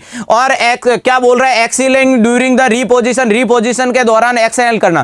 तो आप मुझे बताओगे ब्लाउइंग नोज का मतलब क्या हो गया। नोज की बोले तो जी हाँ, नोजल कैविटी बड़ी हो गई, इसका मतलब अंदर प्रेशर क्रिएट कर रहा है। प्रेशर क्रिएट करेगा तो बेटा बढ़ जाएगा आईसीपी, अंदर का अंदर प्रेशर क्रिएट कर रहा है तो बढ़ जाएगी। बात गलत। आइसोमेट्रिक एक्सरसाइज यानी एक्सरसाइज के दौरान भी दिक्कत होगी। कफिंग विग्रेसली, जोर जोर से कांच के कलेजा निकाल के हु करता जा रहा है। बोले तो खांसी खा रहा है, इतनी खांसी खाएगा तो दिक्कत पैदा कर देगा बेटा जी। राइट आंसर जाएगा डी, एक्सेलिंग ड्यूरिंग रिपोजिशन। क्या करो, दूसरी पोजीशन चेंज करने के दौरान मरीज को बताना है क्या करना है, एक्सेलिंग करना है, जिससे क्या रहेगा आईसीपी के पेपेंट को मेंटेन करेंगे। राइट आंसर क्या जाएगा, डी। याद रखिएगा डियर। चले नेक्स्ट क्वेश्चन पे। नेक्स्ट क्वेश्चन आपके सामने आ गया है डियर। क्या बात है, जल्दी से कमेंट करके बताओ। Which of the following use to assess the function of the brain stem. अभी मैंने बताया था कि बेटा जी बेच दो और किसको बेच दो, ब्रेन स्टीम खराब हो गया तो बेच दो। ब्रेन स्टीम में मैंने बताया था मिड ब्रेन पाया जाता है, मिड ब्रेन के साथ में पोन्स और मेडुला ऑब्लोंगेटा। क्या क्या बता दिए थे मैंने, मिड ब्रेन बताया था, मिड ब्रेन के साथ में मैंने बताया था पोन्स और बताया था मेडुला ऑब्लोंगेटो। ये तीनों चीजों से मिलकर के क्या बना है, स्टीम बना है। इन तीनों चीजों से क्या बना है, स्टेम बना है। किसका बना है, ब्रेन का बना है। और वो क्या हो गया है, उसके असेसमेंट के लिए कौन सा फंक्शन सही कर रहा है या नहीं कर रहा है, कौन सी जांच करोगे। बहुत ज्यादा इंपॉर्टेंट चीज है डियर। फिर से सीरियस हो जाना, मुंह को लटका करके जवाब दे देना कि उसने पूछा है कोल्ड कैलोरी टेस्ट करोगे, दूसरा बोल रहा है ग्लासको कोमा स्केल, तीसरा बोल रहा है ब्रेडन स्कोर, लास्ट में बोल रहा है increase intracranial pressure. Right answer क्या जाएगा, बहुत बढ़िया, मैक्सिमम बच्चों का करेक्ट आ रहा है। लास्ट ऑप्शन बोल रहा है इंट्राक्रैनियल प्रेशर। इंट्राक्रैनियल प्रेशर से इंट्राक्रैनियल के प्रेशर को चेक कर पाओगे, बोले तो आईसीपी है। आईसीपी से क्या चेक कर रहे हो, सीएसएफ बढ़ा हुआ है या कम है या कितना है, ये बात गलत हो गई। दूसरा बोल रहा है ब्रेडन स्केल। ब्रेडन स्केल किसके लिए यूज करते हो, नैनेंसी ब्रेडन ने दी थी दोस्तों, किसने दी थी, ब्रेगन स्टोन और नैनेंसी ब्रेडन ने दी थी। याद रखिएगा इंपॉर्टेंट चीज है, ये काम में ली जाती है किसके अंदर, पेप्टिक अल्सर वाले मरीज, सॉरी किसके अंदर, डेक्यूबाइटिस अल्सर के अंदर, डेक्यूबाइटिस अल्सर वाले मरीज के अंदर काम में लेते हो। डेक्यूबाइटिस अल्सर वाले पेशेंट के अंदर प्रेशर सोर का पता करने के लिए यह काम में ली जाती है। क्या पता करते हो, प्रेशर सोर। क्या पता करते हो, प्रेशर सोर काम पता करने के लिए काम में लेते हैं। बोले तो कितनी स्किन चली गई, कैसी गई, बेड सोर, वेरी गुड। तो ये भी चीज गलत हो गई, बोले तो ब्रेडन स्केल नहीं होगी। किसने दी थी, नैनेंसी ब्रेगेस्टोन ने दी थी। याद रखिएगा किसका बताया, नैनेंसी ब्रेगेस्टोन। दूसरा क्या बोल रहा है, जीसीएस। तो जीसीएस किसी भी मरीज के क्या चेक करता है, कॉन्शियसनेस का, बोले तो लेवल ऑफ कॉन्शियसनेस के लिए करेंगे, तो ये भी बात गलत। ब्रेन स्टीम का पता करने के लिए आपको करना पड़ेगा कोल्ड कैलोरी टेस्ट, और मैं अभी आपके सामने करके दिखाऊंगा, अभी इसी क्लास में करके दिखाऊंगा कोल्ड कैलोरी टेस्ट कैसे करना है। तो चलो शुरुआत करते हैं कोल्ड कैलोरी टेस्ट की। यानी एक भाई साहब को ले लिया जाएगा और लेने के बाद क्या करेंगे, उनको बाइज्जत सुलाया हुआ है क्योंकि पहले से अनकॉन्शियस है। और अब क्या करना है आपको, बॉडी टेम्परेचर, ध्यान से सुनना मेरी बात को, मैंने क्या बोला है, बॉडी टेम्परेचर के +- 7 डिग्री का आपको क्या लेना है, 7 डिग्री सेंटीग्रेड का वाटर लेना है। प्लस माइनस का मतलब क्या हो गया, 37 डिग्री बॉडी का नॉर्मल टेम्परेचर होता है। 37 डिग्री बॉडी का नॉर्मल टेम्परेचर होता है, या तो 37 से 7 कम बोले तो 30 ले लो, और या क्या कर दो 7 ज्यादा ले लो। 7 ज्यादा का मतलब कितना ले लो, 37 और 7 कितना होगा उतना ले लो। तो इससे क्या करेंगे, अपन ब्रेन स्टीम चेक करेंगे। इसके बाद क्या किया जाएगा, ये पानी उसके ईयर में डाला जाएगा। जैसे ही उसके ईयर में डाला और डालने के दौरान अगर भाई में निस्टैग्मस प्रेजेंट है, अगर उनके अंदर क्या देखने को मिले, निस्टैग्मस, क्या देखने को मिले, निस्टगमस प्रेजेंट देखने को मिले। निस्टगमस क्या देखने को मिले, प्रेजेंट देखने को मिला। इसका मतलब क्या है, ब्रेन स्टीम जिंदा है।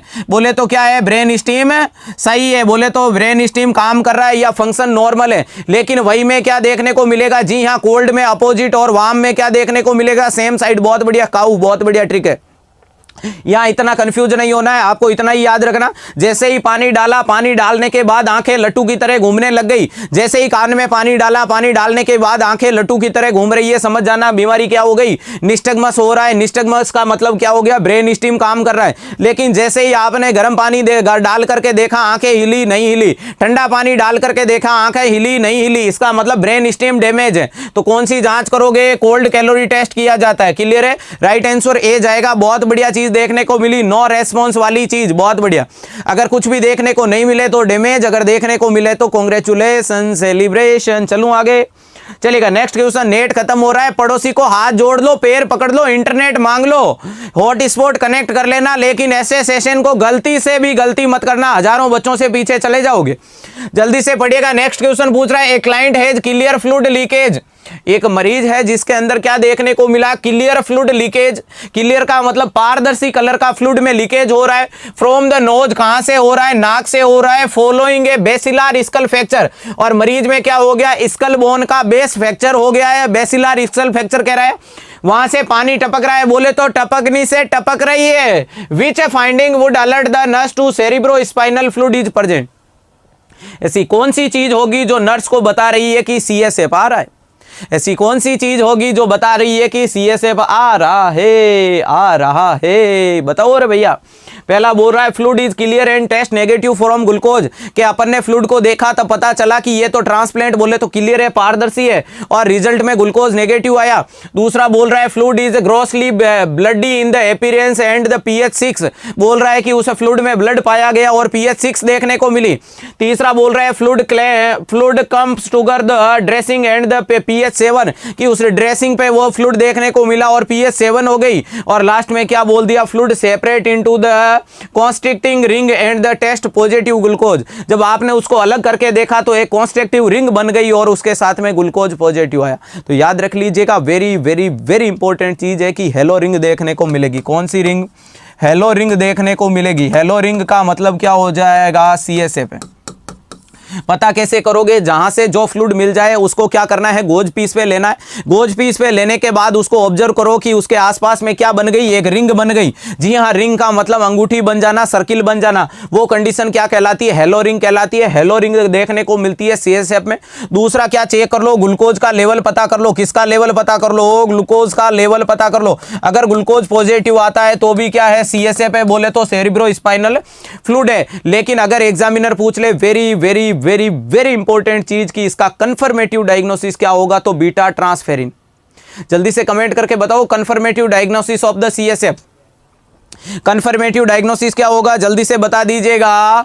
एक भी बचा ऐसा, जी हाँ, येलो रिंग देखने को मिलेगी। Very good. मैंने पूछा है कंफर्मेटिव डायग्नोसिस क्या होगा, सीएसएफ लीकेज का, या कोई भी फ्लूइड आपको दे दिया तो कौन सी जांच कराओगे जिससे पता चल जाए कि ये सीएसएफ है। जल्दी से बताओ कौन सी जांच कराओगे जिसे पता चल जाएगा कि ये सीएसएफ है। Comment fast dear, comment fast. अरे इस गाय को खेत में छोड़ दो डियर ओम प्रकाश जी, इस गाय को खेत में छोड़ दो। अब रात को लेके नहीं घूमना है, अपने को नॉर्थ साइड पे जाना है। नॉर्थ साइड में जाकर के गाय को साथ में थोड़ी ले जाएंगे। अरे भैया रात को क्या इसका दूध निकाल के चाय बनाओगे क्या, बनाते हो तो एक चाय मुझे भी दे दीजिएगा, क्योंकि मुझे भी बड़ी नींद आ रही है। लेकिन सपने बड़े हैं, नींद छोटी है। सपने बड़े हैं तो सोने नहीं देंगे, रुकने नहीं देंगे, थकने नहीं देंगे। Till north side. Very good. कौन सी कंफर्मेटिव डायग्नोसिस होगा, कंफर्मेटिव डायग्नोसिस पूछे तो बीटा ट्रांसफेरिन। क्या होगा, बीटा ट्रांसफेरिन होगा आपका कंफर्मेटिव डायग्नोसिस। याद रख लीजिएगा, बहुत ज्यादा इंपॉर्टेंट चीज है। हेलो रिंग देखते हैं जो येलो कलर की पाई जाती है, बहुत बढ़िया। हेलो रिंग कैसी पाई जाती है, येलो कलर की देखने को मिलेगी। उसके अंदर आपका पता चल जाएगा सीएसएफ है। लेकिन अगर बीटा ट्रांसफेरिन नाम की जांच हो जाए, ये कंफर्मेटिव डायग्नोसिस होगा। तो पहला ऑप्शन बोल रहा है कि नेगेटिव ग्लूकोज, दूसरा खून आ रहा है, तीसरा बोल रहा है ड्रेसिंग पे पीएच गलत है। राइट आंसर क्या जाएगा, डी करेक्ट आंसर रहेगा। बहुत बढ़िया आंसर है दोस्तों, और बहुत इंपॉर्टेंट क्वेश्चन है, मजाक नहीं कर रहा हूं। सीरियस हेड इंजरी के पेशेंट में या तो नाक से निकलता हुआ आ जाए तो भी समझ लेना कि मरीज के अंदर क्या देखने को मिला, ब्रेन में फ्रैक्चर के कारण क्या आ गया, जी हाँ बेसिलर स्कल फ्रैक्चर के दौरान नोज से भी निकल सकता है। बाकी क्या देखने को मिल सकता है, ईयर से ओटोरिया के रूप में भी सीएसएफ आ सकता है, राइनोरिया के रूप में, ओटोरिया के रूप में, नाक से कान से, नाक से कान से, कान से नाक से, नाक से कान से, कान से नाक से, कहीं से भी आ सकता है। चलूं आगे चलूं आगे चलूं आगे, आ गया। चलिएगा नेक्स्ट क्वेश्चन क्या पूछ रहा है आपसे, very good dear, glucose positive पाया जाएगा, नेगेटिव नहीं पाया जाएगा, बोले तो ग्लूकोज देखने को मिलेगा। नेक्स्ट क्वेश्चन आपसे पूछ रहा है, lesion occupied, a lesion is the occipital lobe of the cerebrum affect. आपसे सादा सिंपल सा क्वेश्चन पूछ लिया, लीजन बन गए, बोले तो निशान बन गए, कहां बन गए, ऑक्सीपिटल लोब के अंदर बन गए, किसके, ऑक्सीपिटल सेरिब्रम के, तो क्या अफेक्ट करेगा। चलिएगा ये क्या है आपका सेरिब्रम है, इस सेरिब्रम के अंदर ये फ्रंटल हो गया, ये पैराइटल हो गया, ये टेम्पोरल हो गया, ये ऑक्सीपिटल हो गया, ये फ्रंटल हो गया, ये पैराइटल हो गया, ये टेम्पोरल हो गया, ये ऑक्सीपिटल हो गया। अरे भैया क्यों बन रहा है, ऑक्सीपिटल हो गया। डैमेज कहां पाएंगे, लीजन यहां पाएंगे, तो यहां लीजन हो गए तो क्या दिक्कत हो गई, पहला बोल रहा है विजन गई, स्पीच गई, कानों की आवाज गई, पर्सनैलिटी गई। तो सादा सिंपल सा जवाब दे दूं तो ले लो। क्या बोल रहा है, टेम्पोरल के अंदर, टेम्पोरल आपका याद रख लेना, टेम्पोरल लोब में क्या किसके लिए रेस्पॉन्सिबल होगा, हीरिंग के लिए रेस्पॉन्सिबल होगा, किसके लिए होगा, स्मेल के लिए रेस्पॉन्सिबल होगा, किसके लिए होगा, तो वर्निक्स एरिया पाया जाता है, वर्निक्स सेंसरी एरिया पाया जाता है, जो क्या करता है, साउंड को रिसीव करता है। क्या करता है, जी हाँ दोस्तों, साउंड को रिसीव करने का काम करता है। साउंड को रिसीव का मतलब मरीज में अगर वर्निक्स एरिया डैमेज हो गया तो कंडीशन देखने को मिलेगी रिसेप्टिव एफेजिया। ध्यान से सुन लेना, यहां से 1 नंबर का क्वेश्चन 100% फंसाने जा रहा हूं। धीरे इसीलिए हुआ हूं कि गाड़ी जैसे ही धीरे होती है वह रफ्तार पकड़ती है, वर्निक्स एरिया डैमेज हो जाए, समझ लेना क्या हो गया, रिसेप्टिव एफेजिया बोलोगे। क्या बोलोगे, रिसेप्टिव एफेजिया। अरे भैया रिसेप्टिव एफेजिया का मतलब होता है स्पीच से, और रिसेप्टिव का मतलब भाई साहब जो सामने वाले बोल रहे हैं वो मुझे समझ में नहीं आ रहा है। देख लेना, जैसे कि मैंने कुछ भी बोला है कि नर्वस सिस्टम, ये सिस्टम, वो सिस्टम, अगर आपको समझ में आने में दिक्कत पैदा हो जाए वो नॉर्मल सी फाइंडिंग है, नॉर्मली। लेकिन कभी भी कोई भी चीज समझ में नहीं आ रही है, सामने वाला क्या बोल रहा है, इसका मतलब वर्निक्स एरिया डैमेज हो गया। कौन सा इमेज डैमेज हो रही है, वर्निक्स एरिया डैमेज हो गया, जो इसके कारण क्या देखने को मिला, रिसेप्टिव एफेजिया देखने को मिला। एफेजिया का मतलब स्पीच से एब्सेंस ऑफ चिल्लरे, तो यह आपका टेम्पोरल लोब में पाया जाएगा। मैंने क्या लिखा है, फ्रंटल लोब में क्या पाया जाएगा, तो जजमेंट की कैपेसिटी, पर्सनैलिटी की कैपेसिटी, थिंकिंग की कैपेसिटी। याद रख लेना क्या क्या बोल रहा हूं, थिंकिंग बोल रहा हूं, पर्सनैलिटी का बोल रहा हूं, जजमेंट का बोल रहा हूं, आइडिया का बोल रहा हूं, लॉजिक का बोल रहा हूं। ये सारी चीजें कहां भरी पड़ी है, फ्रंटल लोब में। और फ्रंटल लोब में एक एरिया पाया जाता है ब्रोकाज एरिया। फ्रंटल लोब में कौन सा एरिया पाया जाता है, ब्रोकाज एरिया। ध्यान रखना कौन सा एरिया बोल दिया, ब्रोकाज एरिया। और ब्रोकाज एरिया किसके लिए रिस्पॉन्सिबल होता है, बोलने के लिए रिस्पॉन्सिबल होता है। तो ये क्या है, सेंसरी पार्ट था। ये कौन सा पार्ट था, सेंसरी। सेंसरी सेंसेशन लाने का काम करता है। ध्यान से मेरी बातों को सुनते रहिएगा, मैं कुछ समय के लिए कमेंट बॉक्स को छोड़ रहा हूं। एक भी बच्चा दिमाग के अंदर ये नहीं लाएगा कि सर कमेंट बॉक्स नहीं देख रहे हैं इसका मतलब थक गए हैं, रुक जाएंगे। नहीं रुकूंगा, नॉर्सेट तक किसी भी सूरत में। ब्रोकाज एरिया बोले तो कंसेप्ट की चीज आती है, वह दिमाग के घोड़े दौड़ाने पड़ते हैं, वरना घोड़े धीरे हो जाते हैं, दिमाग आगे निकल जाता है। ब्रोकाज एरिया क्या होता है, तो ये मोटार पार्ट होता है। ये क्या होगा दोस्तों, मोटार पार्ट होगा। मोटार का मतलब ये मूवमेंट के लिए रेस्पॉन्सिबल होगा। मूवमेंट किसके करवा रहा है, स्पीच के मूवमेंट करवा रहा है। किसके करवा रहा है, स्पीच का। अगर यहां डैमेज हो गया ब्रोकाज एरिया में, ब्रोकाज एरिया में हो गया तो क्या हो जाएगा, एक्सप्रेसिव एफेसिया, यानी कुछ भी चीज को बोल करके एक्सप्रेस नहीं कर पाऊंगा। अगर मान लीजिएगा, आपको याद रखिएगा, जैसे ही बाइक का एक्सीडेंट हुआ, आगे जाकर के सर टकराया, ललाट वाला हिस्सा अगर जोर से टकरा गया स्टीयरिंग पे कार की, तो समझ जाना डैमेज हो गया ब्रोकाज एरिया। फिर वो भाई साहब उड़ गिड़ की बातें करते रहेंगे, बोले तो तारक मेहता की दया की तरह बातें करते रहेंगे, क्योंकि ब्रोकाज एरिया डैमेज हो जाएगा। और ब्रोकाज मोटार पार्ट है, तो अब भाई साहब क्या नहीं कर सकते, ढंग से बोल नहीं पाते, बोल नहीं पाएंगे, यानी चीजों को एक्सप्रेस नहीं कर पाएंगे, प्रोनाउंसिएशन अच्छा नहीं होगा, कंडीशन कहलाएगी एक्सप्रेसिव एफेजिया।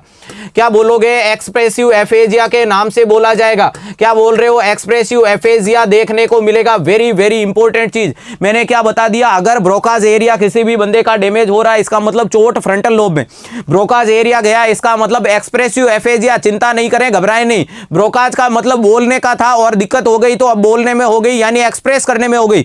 वर्निक्स एरिया कहां पाया गया था, वर्निक्स एरिया पाया गया, जी हां, वर्ड सलाद बहुत बढ़िया। वर्निक्स एरिया कहां पाया जाता है, टेम्पोरल लोब में पाया जाता है। टेम्पोरल लोब में, यानी गाड़ी आकर के साइड से टकरा गई, गाड़ी आकर के जोर से साइड से टकरा गई, यानी वर्निक्स एरिया गया।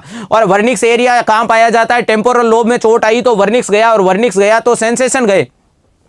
वर्निक्स गया, इसका मतलब अब सेंसेशन नहीं आ रहे हैं, सेंसेशन नहीं आ रहे हैं। तो आप क्या बोल रहे हो वो मुझे समझ में नहीं आ रहा है, आप क्या बोल रहे हो वो मुझे समझ में नहीं आ रहा है। इसका मतलब मेरे सेंसेशन गए, इसको बोलोगे रिसेप्टिव एफेजिया। और अगर दोनों डैमेज हो जाए बोले तो मिक्स वाला हो जाए तो उसको क्या बोलोगे, मिक्स एफेजिया। 3 प्रकार के एफेजिया पढ़ा दिए मैंने, 3 प्रकार के एफेजिया मैंने पढ़ा दिए यहां पर। अब फ्रंटल कंप्लीट हुआ, पैराइटल के अंदर क्या पाया जाएगा, पैराइटल में पाया जाएगा पेन प्रेशर टच। क्या पाया जाएगा, पेन प्रेशर टच पाया जाएगा। यहां लिख दूं क्या, पेन प्रेशर टच। क्या बोल रहा हूं, पेन प्रेशर टच वाली चीजें पाई जाएगी, या इसी को बोल सकते हो सोमेटो सेंसरी पार्ट पाया जाएगा। कौन सा पार्ट, सोमेटो सेंसरी वाली चीजें पाया जाएगा। क्लियर हो गई जी हाँ, बहुत बढ़िया, थैंक यू सो मच। और लास्ट में लिखा हुआ ऑक्सीपिटल, ऑक्सीपिटल का मतलब क्या हो गया, विजन के लिए ऑक्सीपिटल। जी हाँ टप्पू के पापा, बहुत बढ़िया। ऑक्सीपिटल का मतलब क्या हो गया डियर, ऑक्सीपिटल का मतलब हो गया जी हाँ विजन के लिए। तो आपका डैमेज कहां हो गया, ऑक्सीपिटल लोब में। तो राइट आंसर जाएगा ए। मैंने पूरा का पूरा सेरिब्रम खोल के बता दिया। समझ में आया या नहीं आया, अब जल्दी से मुझे पूछ लो। स्पीच नहीं होगी, स्पीच में दिक्कत का मैंने वर्निक्स और ब्रोकाज बता दिया। हीरिंग बोले तो टेम्पोरल गया, पर्सनैलिटी गई तो फ्रंटल गया। जल्दी से कमेंट करके 1 सेकंड के अंदर किसी भी प्रकार का इसमें डाउट है तो क्वेश्चन पूछो, फिर आगे चलते। 1 सेकंड के अंदर जल्दी से कमेंट करके बता दो डियर की कोई डाउट है क्या इस क्वेश्चन के रिगार्डिंग। कोई भी डैमेज में, कोई भी चीज में दिक्कत है, कोई भी पार्ट का कोई भी फंक्शन समझ में नहीं आया, जल्दी से पूछ के बता दो। 1 सेकंड के अंदर मैं आप ही लोगों का वेट कर रहा हूं। जी हाँ दोस्तों, टेम्परेचर का, टच का, पेन का, प्रेशर का, यह सारी चीजें पैराइटल में जाएगी। बहुत बढ़िया। अरे पोपटलाल को, तारक मेहता को साइड में गोली मारो, नॉर्थ साइड सर पे है। जल्दी से कमेंट करके बताओ क्या जवाब है। समझ में आ गया ना, डील हो गई ना, डील पक्की है, कंसेप्ट बन गए। जिंदगी में रटने का कंसेप्ट मत रखना डियर। ये जो मेहनत कर रहे हैं ये अपने एक सिलेक्शन के लिए कर रहे हैं, बाकी कोई भी अपना कंसेप्ट नहीं है। दुनिया की कोई ऐसी ताकत नहीं होगी जो रात को अपन इतनी देर तक बैठ करके पढ़ रहे हैं, इतनी तादाद में दुनिया की कोई ताकत नहीं होगी जो अपने को रोक लेगी अपने सिलेक्शन से। तो पढ़ते रहे, मस्त रहे। नेक्स्ट क्वेश्चन ये रहा, जल्दी से फटाक से जवाब दीजिएगा दोस्तों। नेक्स्ट क्वेश्चन का क्या जवाब होगा। एक भी बच्चा ऐसा नहीं होना चाहिए डियर जो इस लाइव सेशन से जुड़ चुका है लेकिन कमेंट नहीं कर रहा है। और जोड़ दीजिएगा हर एक उस बच्चे को जिसके माता पिता और उसका सपना नॉर्थ सेट है, निमांस है, लेकिन उसको उत्कर्ष परिवार के बारे में अभी तक कोई जानकारी नहीं है। तो आपकी प्राइम मोटो रेस्पॉन्सिबिलिटी है हर एक सोते हुए बच्चे के दरवाजे को खटखटा कर बोल देना, उत्कर्ष परिवार के बच्चे आधी रात को जगह जाग करके पढ़ रहे हैं, क्योंकि इस बार नॉर्थ सेट को चैलेंज कर रखा है।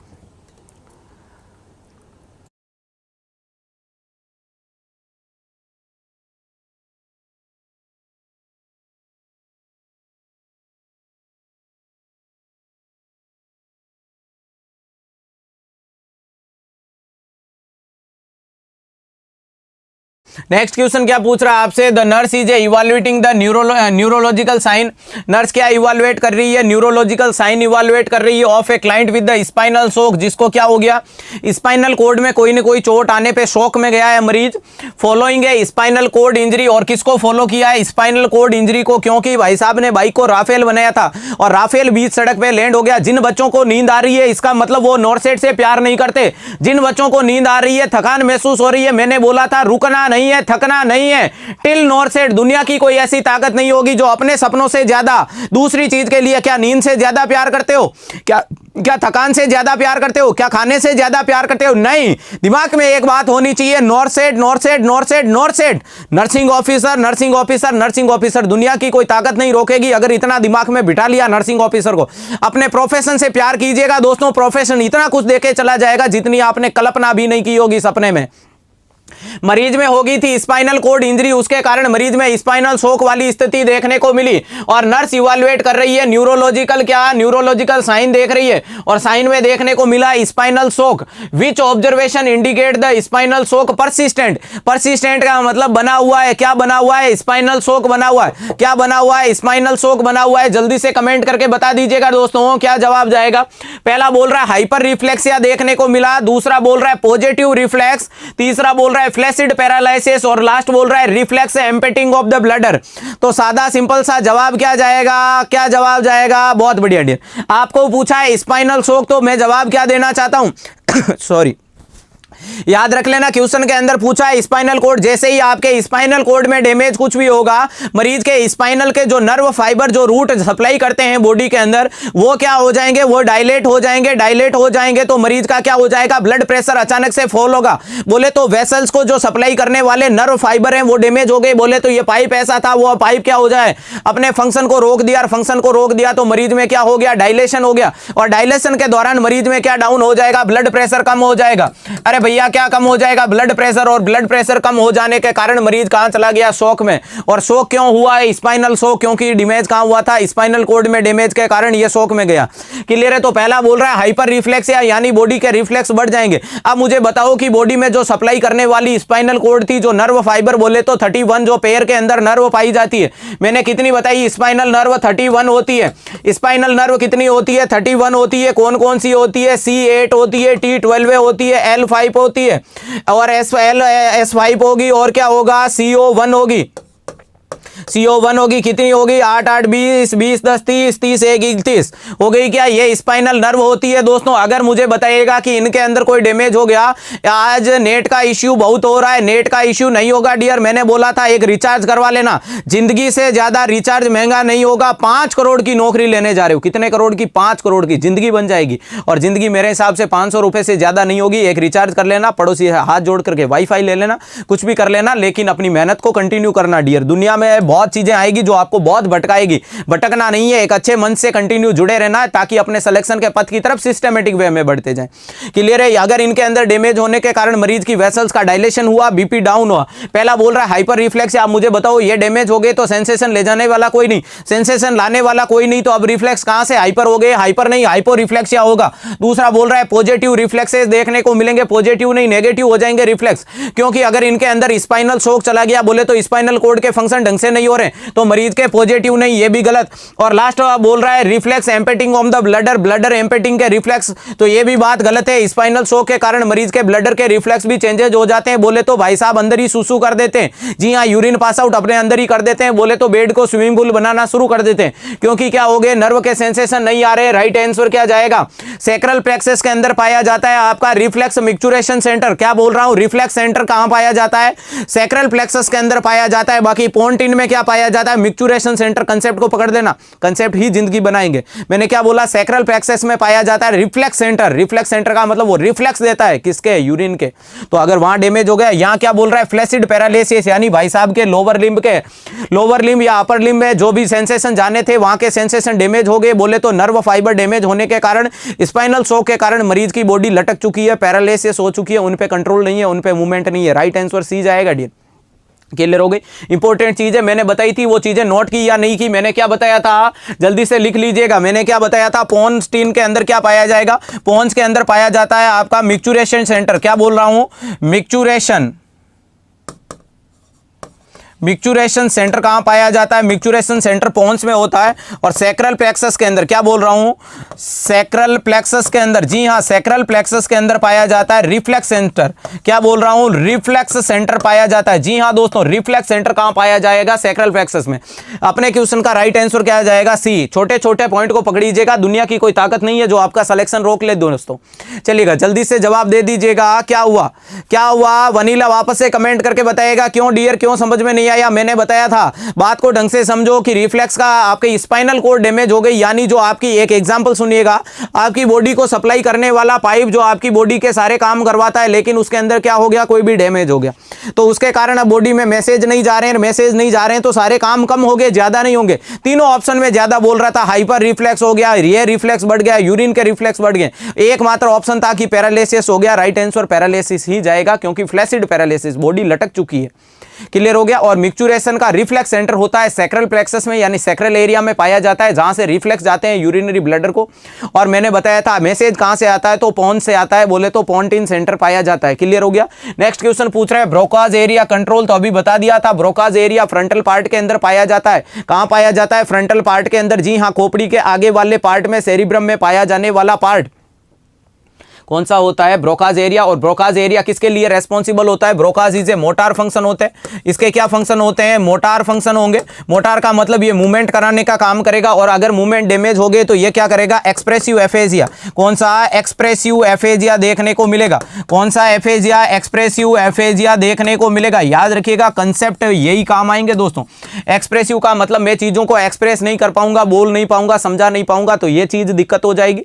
और वर्निक्स एरिया में पाया जाता है रिसेप्टिव एफेजिया, तो ये कहाँ पाया जाता है? सेंसरी फंक्शन, तो ये नहीं होगा। स्पीच के लिए है क्या? इमोशन के लिए मोटार फंक्शन, तो यहाँ स्पीच नहीं होगा। बेस्ट आंसर क्या जा रहा है? ये motor function, control by the motor function, right answer D जाएगा। इमोशन का इसके साथ में कोई भी संबंध नहीं। जिन बच्चों ने बी दिया वापस से सुन लीजिएगा कि उसने पूछा था ब्रोकाज एरिया कंट्रोल किसके कंट्रोल करता है? मोटार फंक्शन कंट्रोल करता है। क्लियर है? स्पीच को कंट्रोल थोड़ी करता है। मैंने 3 टाइप बता दिए थे स्पीच के।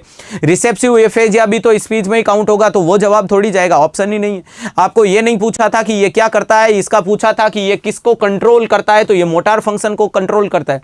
क्लियर है? राइट आंसर डी जाएगा। जिन भी बच्चों को डाउट है, डाउट को क्लियर कर लीजिएगा। दिमाग में डाउट को घर मत करने दीजिएगा, वरना दिमाग को खोखला कर देगा। और एक दिन एग्जाम में दिमाग खोखला लेकर के नहीं जाना, दिमाग इतना तेज लेकर के जाना अखरोट की तरह। बोले तो बादाम खा खा कर दिमाग को तेज कर देंगे, हम तो पढ़ पढ़ करके दिमाग को इतना तेज कर लेंगे कि धार बना देंगे। दिमाग के अंदर इतनी तेज धार होगी कि कैसा भी पेपर हो उसको काट डालेगा। Next question. फिर लग गई, क्या लग गई? लंका नहीं लगने देंगे, क्योंकि उत्कर्ष परिवार आपके साथ में है। क्वेश्चन ने पूछा है dysphagia is the defect that causes difficulty. आपसे पूछ रहा है मरीज में डिस्फेजिया हो गया, इज द डिफेक्ट, किसका डिफेक्ट होगा जिसको डिस्फेजिया बोलोगे? That the causes difficulty. Dysphagia किसके अंदर दिक्कत हो गई? पहला बोल रहा है वॉकिंग के अंदर, दूसरा स्पीच में, तीसरा बोल रहा है स्वॉलोइंग और लास्ट बोल रहा है विजन। तो सादा सिंपल सा क्वेश्चन है, ध्यान से ऑप्शन को पढ़ के जवाब देना, वरना डियर फिर से गलत हो जाएगा।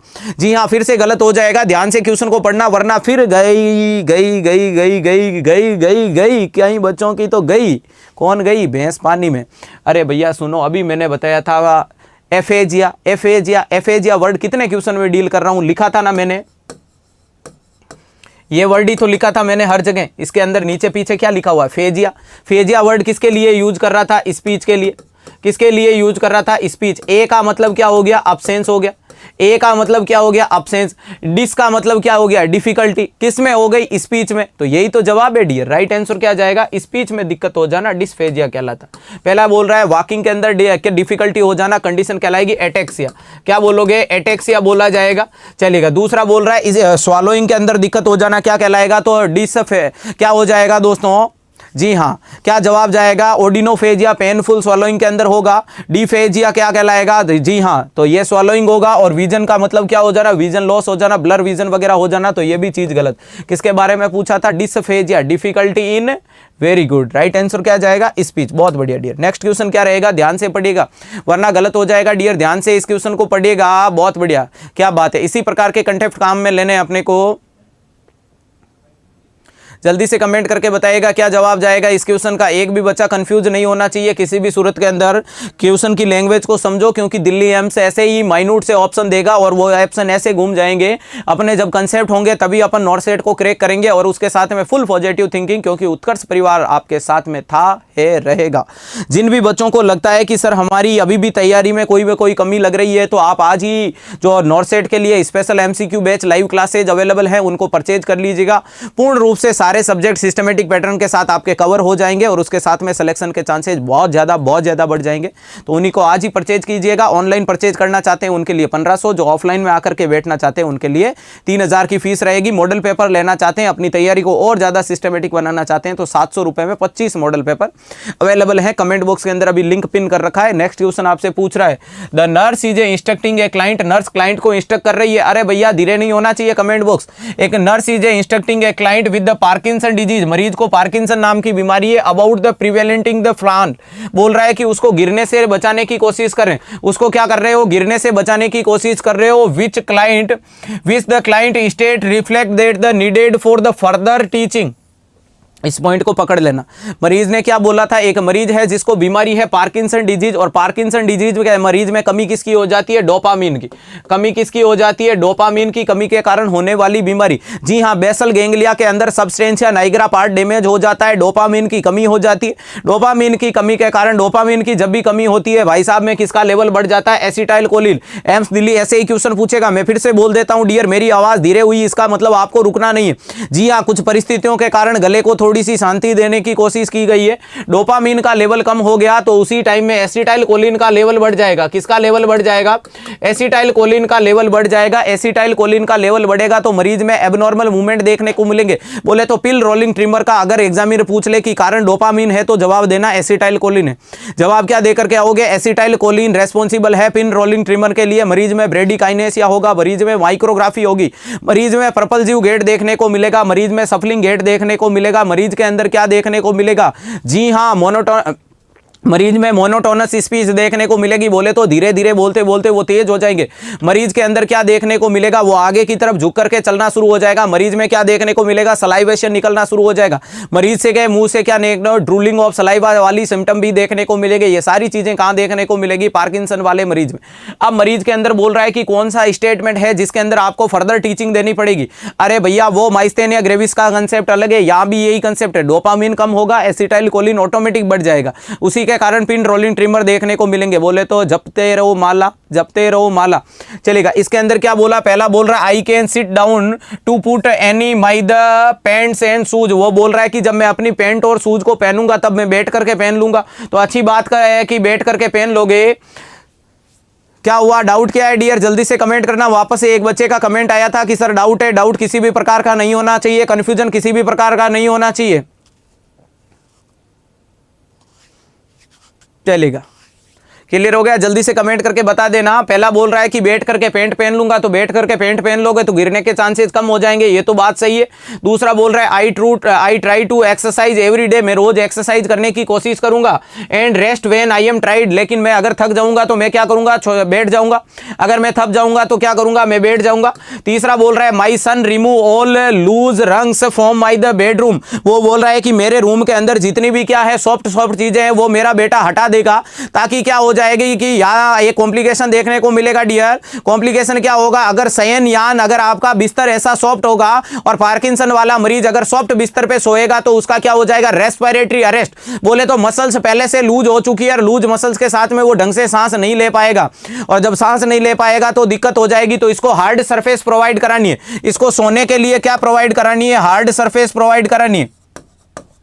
क्या प्रोवाइड कराओगे? हार्ड सरफेस कराओगे। और पोजीशन कौन सी दोगे? प्रोन पोजीशन दोगे। अरे भैया प्रोन पोजीशन क्यों दोगे? क्योंकि ये अभी बॉडी कैसी हो गई है? जी हाँ, अभी बॉडी में चेंजेज हो गया। क्या हुआ?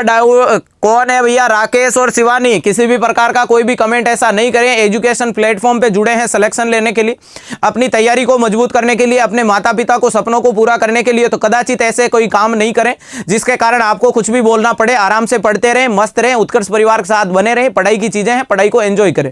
क्लियर है? समय 2 मिनट में निकल जाएगा, क्यों टेंशन ले रहे हो?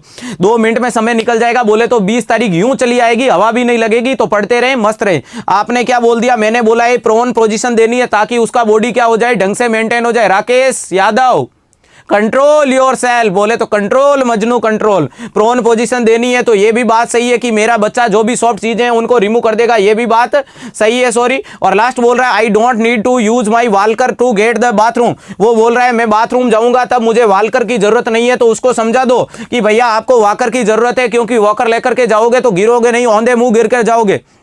याद रखिएगा, इंपॉर्टेंट चीज मैंने क्या बोल दी। चलेगा, जल्दी से टेक्निकल टीम राकेश यादव को देख लीजिएगा। अगर वो नेक्स्ट टाइम कमेंट करता है तो उसका कर दिया जाएगा वो क्या, जिसके कारण नुकसान हो जाएगा। डियर ऐसा काम नहीं करें कि अपनी पढ़ाई में कोई भी डिस्टर्बेंस हो। तो जल्दी से जवाब दे दीजिएगा कमेंट का। आपको क्या बोला है? उसको बोलना है कि वॉकर को काम में लेना। ये भाई साहब बोल रहे हैं वॉकर को काम में नहीं लूंगा, तो वॉकर को काम में नहीं लिया तो गिरने के चांसेज होंगे, इंजरी हो जाएगी। या इंजरी को प्रिवेंट करना है। नेक्स्ट क्वेश्चन आपसे क्या पूछ रहा है? क्वेश्चन पूछ रहा है which division of the nervous system initiated at the response known as the fight and flight. कौन सा रेस्पॉन्स होगा जो फ्लाइट एंड फाइट वाला कहलाएगा? जल्दी से कमेंट करके बता दीजिए 1 सेकंड के अंदर। पहला बोल रहा है parasympathetic nervous system, sympathetic nervous system, somatic nervous system, और लास्ट में बोल रहा है नन ऑफ देम। लास्ट बोल रहा है नन ऑफ देम। जल्दी से कमेंट करके बता दीजिएगा। एक भी बच्चा ऐसा नहीं होना चाहिए जो इस लाइव सेशन से जुड़ चुका है लेकिन कमेंट नहीं कर रहा है। कमेंट किया तो ही खुद को कॉन्फिडेंट करोगे। जी हाँ, विकेट उठ जाएगा 1 सेकंड के अंदर। अननेसेसरी कोई भी बच्चा अगर कमेंट करता पाया गया बिना क्लास के, कोई भी रिंक है, तो उसको 1 सेकंड के अंदर उसका विकेट हटा दिया जाएगा उत्कर्ष परिवार के साथ। तो ऐसा कदाचित काम नहीं करें कि नॉर्सेट सर पे किसी का नुकसान हो जाए। तो दोस्तों ऐसा काम नहीं करें, पढ़ाई की क्लास में मेंटेन रहें। जल्दी से कमेंट करके अपना जवाब दें।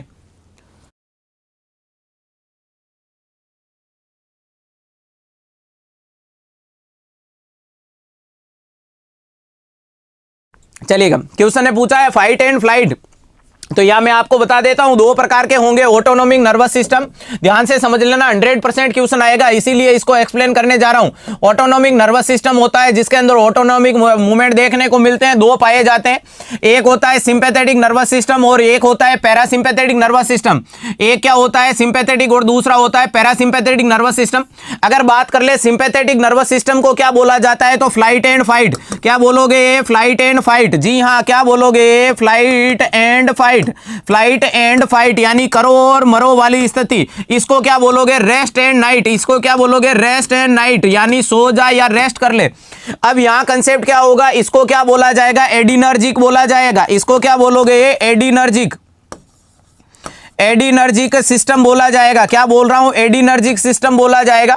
इसको क्या बोलोगे? कोलिनर्जिक बोलोगे। क्या बोलोगे? कोलिनर्जिक बोलोगे। अरे ध्यान से सुन लेना, यहां ऐसा कंसेप्ट निकाल के लाऊंगा, वादा है मेरा दोस्तों कि आज तक नहीं पढ़ा होगा, आज तक नहीं पढ़ा होगा, वो कंसेप्ट निकाल के लाऊंगा। तो सब्र कर लीजिएगा, जोड़ दीजिएगा हर एक उस बच्चे को जिसका और उसके माता पिता का सपना है कि मेरा बच्चा भी नर्सिंग ऑफिसर बन जाए। वो समय आ चुका है, वो समय आ चुका है। छोटे छोटे पॉइंट को पकड़ लेना। मैंने बताया सिंपैथेटिक नर्वस सिस्टम, इसी को बोलेंगे फाइट एंड फ्लाइट यानी करो और मरो वाली स्थिति, इसी को बोलते हैं एडिनर्जिक सिस्टम। लेकिन इसके अंदर कौन सा न्यूरोट्रांसमीटर रेस्पॉन्सिबल होगा? तो क्या जवाब देना है? नॉन एड्रेनलिन रेस्पॉन्सिबल होगा। नॉन एड्रेनलिन क्या होगा? इसके अंदर रेस्पॉन्सिबल देखने को मिलेगा। वहां कौन सा न्यूरोट्रांसमीटर रेस्पॉन्सिबल होगा? तो एसिटाइल कोलिन रेस्पॉन्सिबल होगा। कोलिनर्जिक के अंदर कौन सा न्यूरोट्रांसमीटर रेस्पॉन्सिबल होगा? तो आपका देखने को मिला, टेक्निकल टीम राकेश यादव को हाथों हाथ ब्लॉक कर दिया जाए। आपसे बोल रहा है नॉन न्यूरोट्रांसमीटर कौन सा रेस्पॉन्सिबल होगा पैरासिम्पैथेटिक नर्वस सिस्टम के अंदर? तो एसिटाइल कोलिन रेस्पॉन्सिबल होगा। यहां मैंने क्या बता दिया? जी हां, नॉन एपिनेफ्रिन बोल देना चाहिए, नॉन एड्रेनलिन बोल देना, सेम ही चीज है।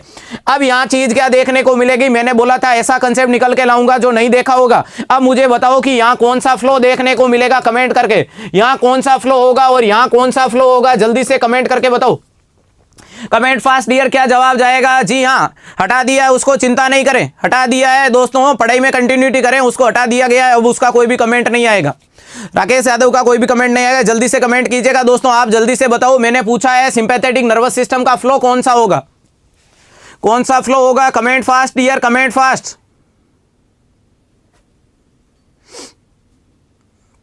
जल्दी से कमेंट करके बताओ क्या जवाब जाएगा डियर। अरे उस पॉइंट को छोड़ो, इसका जवाब दो, सिंपैथेटिक नर्वस सिस्टम का फ्लो क्या होगा? अरे जल्दी से कमेंट करो रे डियर, क्या हुआ? जवाब नहीं आ रहा है। मैंने बोला था कंसेप्ट निकल के आएगा, ये है थोरेको लंबार फ्लो। इसको क्या बोलोगे? एग्जामिनर ने पूछा था, वापस से सुन लो, पहले तो बातें कर रहे थे, अभी रिपीट करता हूं डियर। इसको क्या बोलोगे? थोरेको लंबार। थोरेको लंबार फ्लो बोला जाता है। जी हां दोस्तों, थोरेको लंबार फ्लो देखने को मिलता है सिंपैथेटिक नर्वस सिस्टम का। और ये कहां से कहां निकल के आता है? तो L1 से लेकर के, जी हां, कहां से कहां निकलेगा? सॉरी, T1 से निकल के L2 तक देखने को मिलता है। बोले तो 14 फॉर्मूला 14 रेस्पॉन्सिबल होती है नर्व फाइबर। कौन कौन सी बता दी? सॉरी, क्या बताया है? कौन सा फ्लो होगा? थोरेको लंबार यानी थोरेक्स से लेकर के लंबार के बीच में नर्व निकलेगी, वो से निकल के कौन आएगा? Sympathetic nervous system. और थोरेको लंबार में मैंने बोला T1 से लेकर के T12 में 12, वो हो गई L1 और L2 यानी टोटल 14 नर्व फाइबर रेस्पॉन्सिबल होते हैं सिंपैथेटिक नर्वस सिस्टम के। नोटबुक खुली है तो लिख लेना, वरना स्क्रीनशॉट ले लेना। क्लियर है? दूसरा मैंने क्या लिखा है, इसके अंदर क्या देखने को मिलेगा? सेरिब्रोसैक्रल फ्लो। इसके अंदर क्या देखने को मिलेगा? सेरिब्रोसैक्रल फ्लो देखने को मिलेगा, यानी सेरिब्रम भी इन्वॉल्वमेंट होगा, सैक्रल भी होगा, या इसी को बोलते हैं क्रेनियो सैक्रल। इसी को ही क्या बोलोगे? क्रेनियो सैक्रल भी बोला जाता है। क्रेनियो सैक्रल का मतलब क्या हो गया? 3, 7, 9, 10 रेस्पॉन्सिबल हो गई। ये तो नर्व, कौन कौन सी क्रेनियल नर्व रेस्पॉन्सिबल बता दी? 3, 7, 9, 10 क्रेनियल नर्व रेस्पॉन्सिबल है। उसके साथ में सैक्रल भी रेस्पॉन्सिबल होगा। उसके साथ में सैक्रल हिस्सा भी कौन सा? S2, S3, S4, S2, S3, S4 भी रेस्पॉन्सिबल होता है। वेरी वेरी वेरी इंपॉर्टेंट चीज है। मैंने क्या बता दिया डियर? सिंपैथेटिक नर्वस सिस्टम के अंदर गलती मत करो, T5 L2 नहीं होगा डियर, T1 L2 होगा, T1 L2 होगा। पैरासिम्पैथेटिक सिंपैथेटिक में रेस्पॉन्सिबल होगा 3, 7, 9, 10 और उसके साथ में S2, S3, S4। तो यहाँ रेस्पॉन्सिबल होगा आपकी 7 नर्व। यहाँ 7 कौन सी हो रही है? क्रेनियल नर्व 3, 7, 9, 10, 4 ये हो गई और 3 S2, S3, S4 तो 4 ये हो गई, टोटल 7। वहां कितनी चीजें रेस्पॉन्सिबल थी? 14। बहुत इंपॉर्टेंट कंसेप्ट है, ये सबको पता है। फ्लाइट फाइट और रेस्ट नाइट ये सबको पता है। ये नया कंसेप्ट है, इसको समझो। ये कंसेप्ट है, यही काम आएंगे। यहां पता रखना है एडिनर्जिक सिस्टम बोलोगे, हार्मोन हो गया नॉन एपिनेफ्रिन। न्यूरोट्रांसमीटर कौन सा है? नॉन एपिनेफ्रिन लिखा है दोस्तों, नॉन एपिनेफ्रिन। क्लियर हो गई ना बात? वहां कौन सा लिखा है? एसिटाइल कोलिन, या उसी को बोला है एड्रिनर्जिक। राजेश कुमार क्या डाउट है? क्या हुआ डियर, क्यों डिस्टर्ब हो रहे हो? स्क्रीनशॉट लेना है डियर, तो मैं बोल रहा हूं ना उसको लिखो ना। स्पीड के अंदर स्पेलिंग लिखने के टाइम धीरे लग रहा है, धीरे लिखना पड़ेगा। क्या लिखा हुआ है? यहाँ थोरेको लंबार लिखा है, वहां आपने लिखा है क्रेनियोसेक्रल। क्रेनियोसेक्रल का मतलब क्रेनियन से निकलने वाली 4 क्रेनियल नर्व और सेक्रल से निकलने वाली 3। ये चीजें लिख दी है, इसी कंसेप्ट को लिखा था।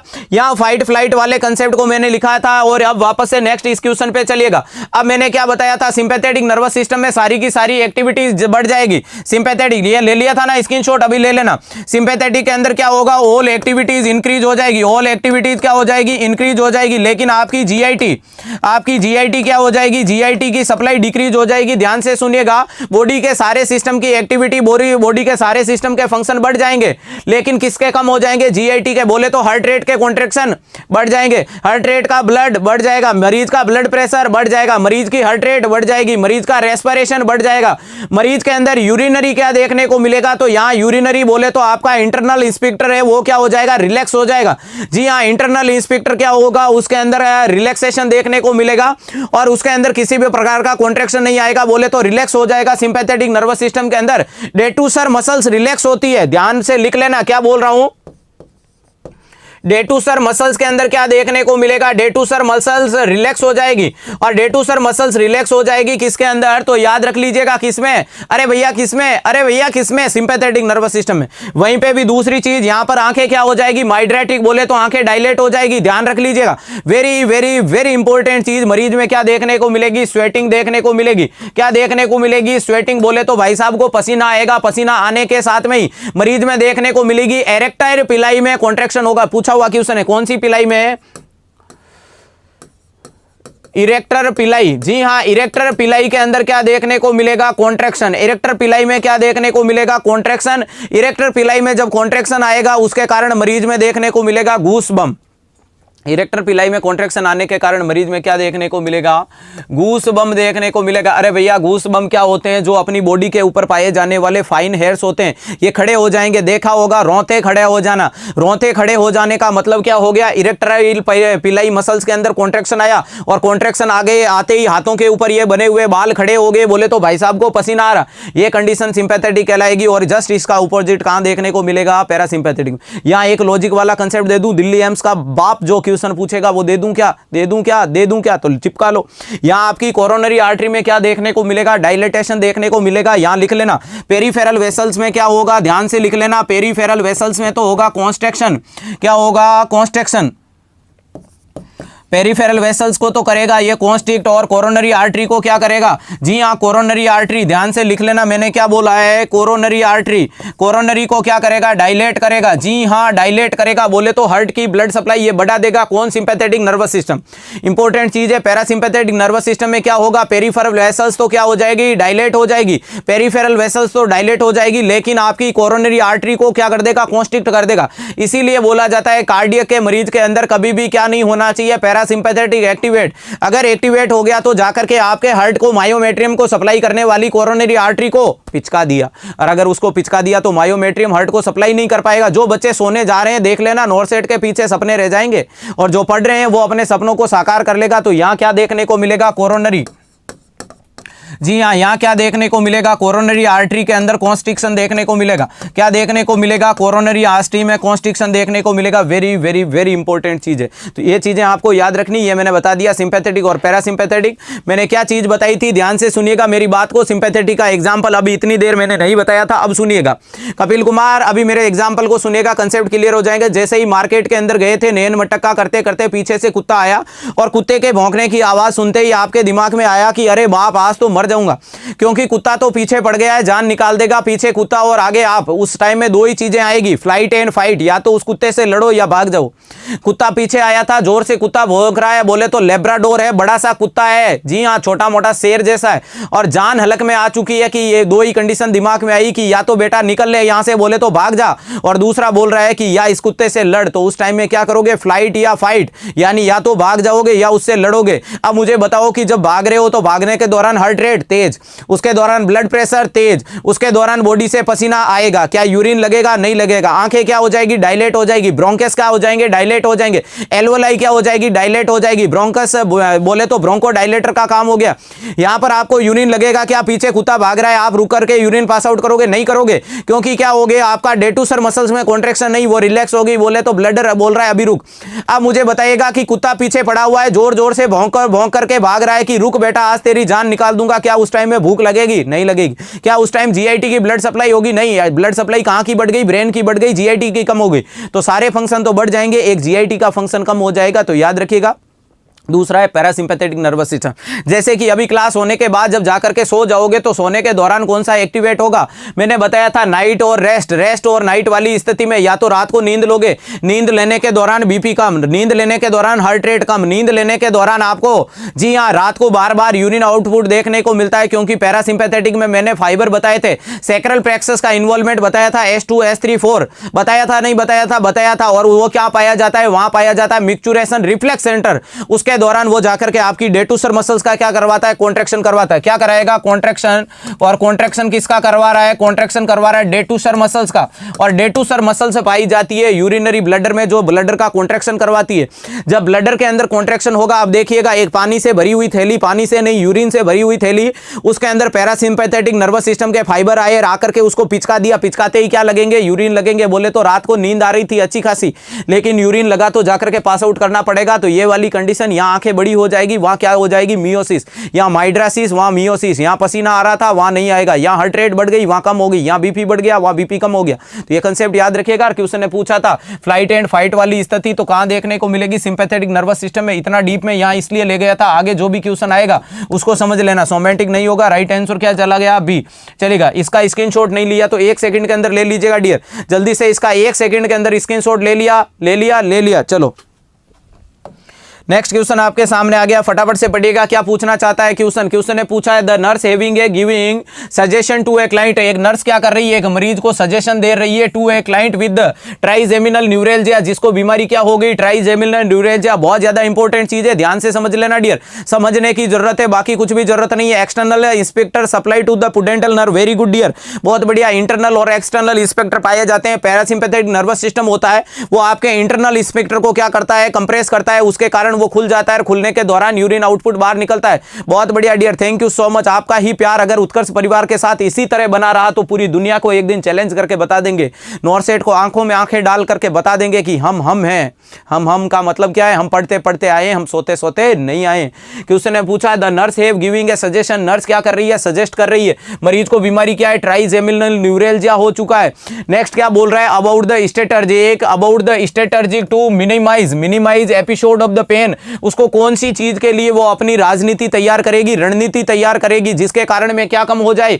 दर्द वाला एपिसोड कम हो जाए। द नर्स डिटरमाइन, नर्स पता कर रही है that the client needed the further teaching का मतलब नर्स ऐसा क्या, मरीज ऐसा क्या काम कर रहा है कि उसको वापस से समझाना पड़ेगा, वो कुछ ना कुछ गलती करेगा। If the client make which statement, कौन सा स्टेटमेंट बोलेगा तब अपन उसको वापस से समझाएंगे। पहले बीमारी समझो फिर आंसर देंगे।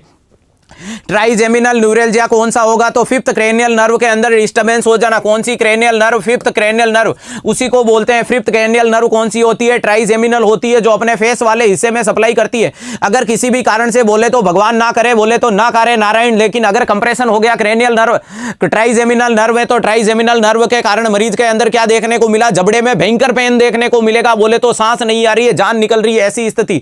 इसी को ही बोला जाता है टिक ड्राउसी, या इसी को बोलते हैं सुसाइडल डिजीज। याद रख लेना, एग्जामिनर पूछेगा।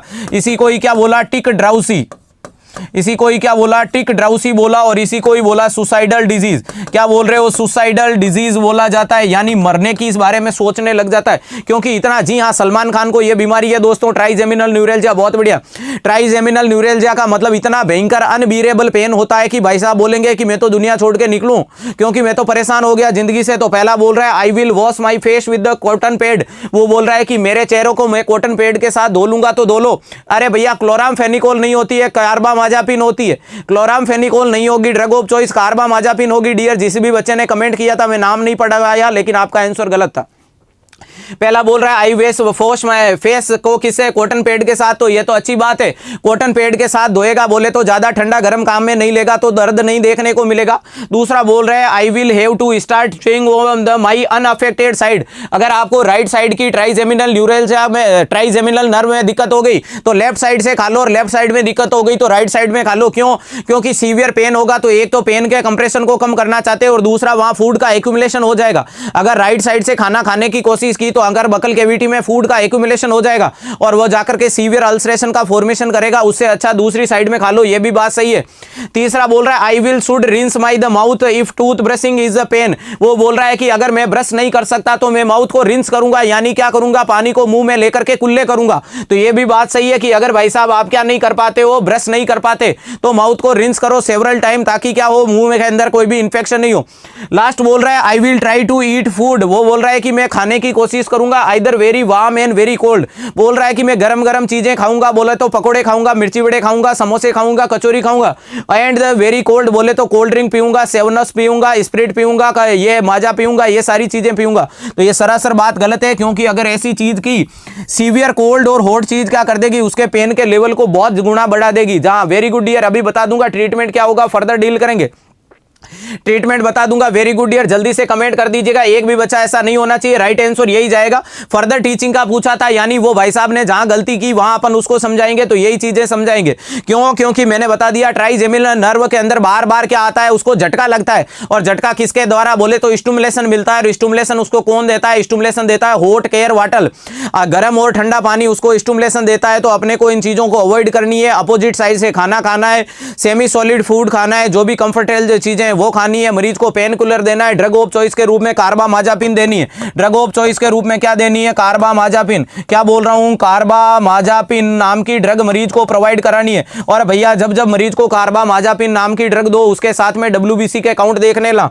उसके साथ में क्या करोगे, WBC के काउंट को जरूर चेक कर लेना, क्योंकि ये जाकर के WBC के नंबर को कम कर देती है। ये मरीज के अंदर WBC के नंबर को कम कर देगी। बहुत बढ़िया दोस्तों, इसके अंदर प्रोसीजर करते हैं। एक तो रिजेटोमी। रिजेटोमी का मतलब जो आपकी नर्व है उसको एक लोकेशन से दूसरे नर्व में कर देते हैं। दूसरा इसके अंदर प्रोसीजर किया जाता है, उसका प्रोसीजर का नाम है जेनेंटा प्रोसीजर। पूछा हुआ क्वेश्चन है, फिर से बता रहा हूं, प्रोसीजर का नाम रहेगा जेनेंटा प्रोसीजर। लिख लेना, नोटबुक अगर खुली है तो कौन सा प्रोसीजर करोगे, कहां लिखूं, अरे कहां लिखूं, अरे कहां लिखूं रे, कहीं तो बताओ, अरे जगह तो बता दो। चलिएगा, यहां लिख देता हूं।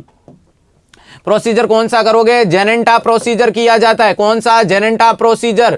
जी हाँ दोस्तों, जेनेंटा प्रोसीजर करोगे, रिजेटोमी करोगे। क्या करोगे? रिजेटोमी मरीज के अंदर की जाती है। माइक्रो सर्कुलेशन डीकंप्रेशन किया जाता है। क्या किया जाता है? माइक्रो सर्कुलेशन डीकंप्रेशन, यानी जो माइक्रो सर्कुलेशन में जो नर्व का इन्वॉल्वमेंट है गई, उनको हटा करके थोड़ा सा साइड में कर देते तो क्या फर्क पड़ेगा भैया जी? में दर्द नहीं होगा भैया जी, ठीक हो जाएंगे। मरने के बारे में नहीं सोचेंगे, क्योंकि मैंने क्या नाम बता दिया था, सुसाइडल के बारे में। थोट आ रही है, मर जाऊंगा मर जाऊंगा मर जाऊंगा, क्यों मर जाऊंगा, बड़ा दर्द होता है। तो क्या करोगे? Micro circulation decompression. Micro circulation को क्या करोगे? डीकंप्रेशन करोगे। उस नर्व पे बनने वाले कंप्रेशन को दूर करना, इसी को बोला जाता है जेनेंटा प्रोसीजर। तो याद रखिएगा, एक से एक बेहतरीन क्वेश्चन डील करवा दूंगा, ये मेरी गारंटी है, ध्यान रखिएगा। तो ठंडे गर्म से भाई साहब को दूर रखना है। नेक्स्ट क्वेश्चन आपके लिए ये रहेगा। नेक्स्ट क्वेश्चन पूछ रहा है stress causes release of. Stress के अंदर कौन सी चीज रिलीज होगी, जल्दी से बता दीजिएगा डियर। स्ट्रेस के अंदर कौन सी चीज रिलीज होगी? स्ट्रेस का मतलब तनाव। तनाव की स्थिति में क्या होगा? कोर्टिसोल, डोपामिन, इंसुलिन या एपिनेफ्रिन? क्या हुआ रेखा? ज़्यादा तेज बोल रहे हैं। अरे भैया क्या करें, समय की सीमाएं हैं, मैक्सिमम क्वेश्चन आप लोगों तक पहुंचाने की कोशिश कर रहे हैं। अब आप एक चीज़ को नोट कीजिएगा कि आपको सुनने में इतनी दिक्कत हो रही है तो मुझे बोलने में कितनी हो रही होगी। मेरा एकमात्र मकसद है कि लिमिटेड टाइम के अंदर मैक्सिमम कंटेंट आप तक पहुंचा दिया जाए, ताकि उस जो सब एम्स का बाप है दिल्ली एम्स, उसको अपन ने जो चैलेंज किया है उस पर खरे उतर पाएँ, आपके सपनों को साकार कर पाएँ, आपके माता पिता के जो सपने हैं उन पर खरे उतर पाएँ, आपकी जो मेहनत है आधी रात को आप लोग पढ़ने के लिए बैठे हो तो आपको मैक्सिमम कंटेंट डिलीवर मिल पाए, इसके लिए तेज बोलने की कोशिश करते हैं। कुछ आप अपने सुनने का सोचो तो कुछ हमारे बोलने का भी तो सोचो, क्योंकि ये गला है, ये तो मशीन है नहीं। साउंड ऊपर नीचे होना अलग चीज है, लेकिन बोलना तो खुद को ही है। राइट आंसर क्या जाएगा, जल्दी से कमेंट करके बताओ डियर, कौन सी चीज होगी। Very good. कौन सा हार्मोन रिलीज होगा स्ट्रेस वाली सिचुएशन में, कोर्टिसोल हार्मोन रिलीज होगा। राइट आंसर क्या जाएगा, ए। डोपामिन नहीं होगा, इंसुलिन नहीं होगा, एपिनेफ्रिन नहीं होगा, याद रखिएगा, वेरी वेरी वेरी इंपॉर्टेंट चीज है। करेक्ट आंसर ए गया। चलेगा नेक्स्ट क्वेश्चन आपसे क्या पूछ रहा है, एक से एक बेहतरीन क्वेश्चन डील करवा दूंगा दोस्तों, वादा है आपसे। जो ये 9 बजे वाला सेशन अपन ने स्टार्ट कर दिया है, बोले तो दिल्ली एम्स को जो अपन ने बात बोली है कि हम सोते सोते नहीं, हम पढ़ते पढ़ते आए हैं, और उत्कर्ष परिवार ने अगर कोई बात बोली है तो खरे उतरने की पूरे एफर्ट्स लगा देंगे, बोले तो जान लगा देंगे। इसके अंदर मेहनत सिर्फ आपको करनी पड़ेगी, आपको पढ़ना पड़ेगा, आपका स्ट्रगल है। मैं भी मानता हूं कि समय की सीमाएं रहती है, आप भी पूरे दिन पढ़ते हो, लेकिन इस समय क्लास अटेंड करना मुश्किल होता है। लेकिन इस समय नोट करो कि कोई आकर के डिस्टर्ब किया आपको।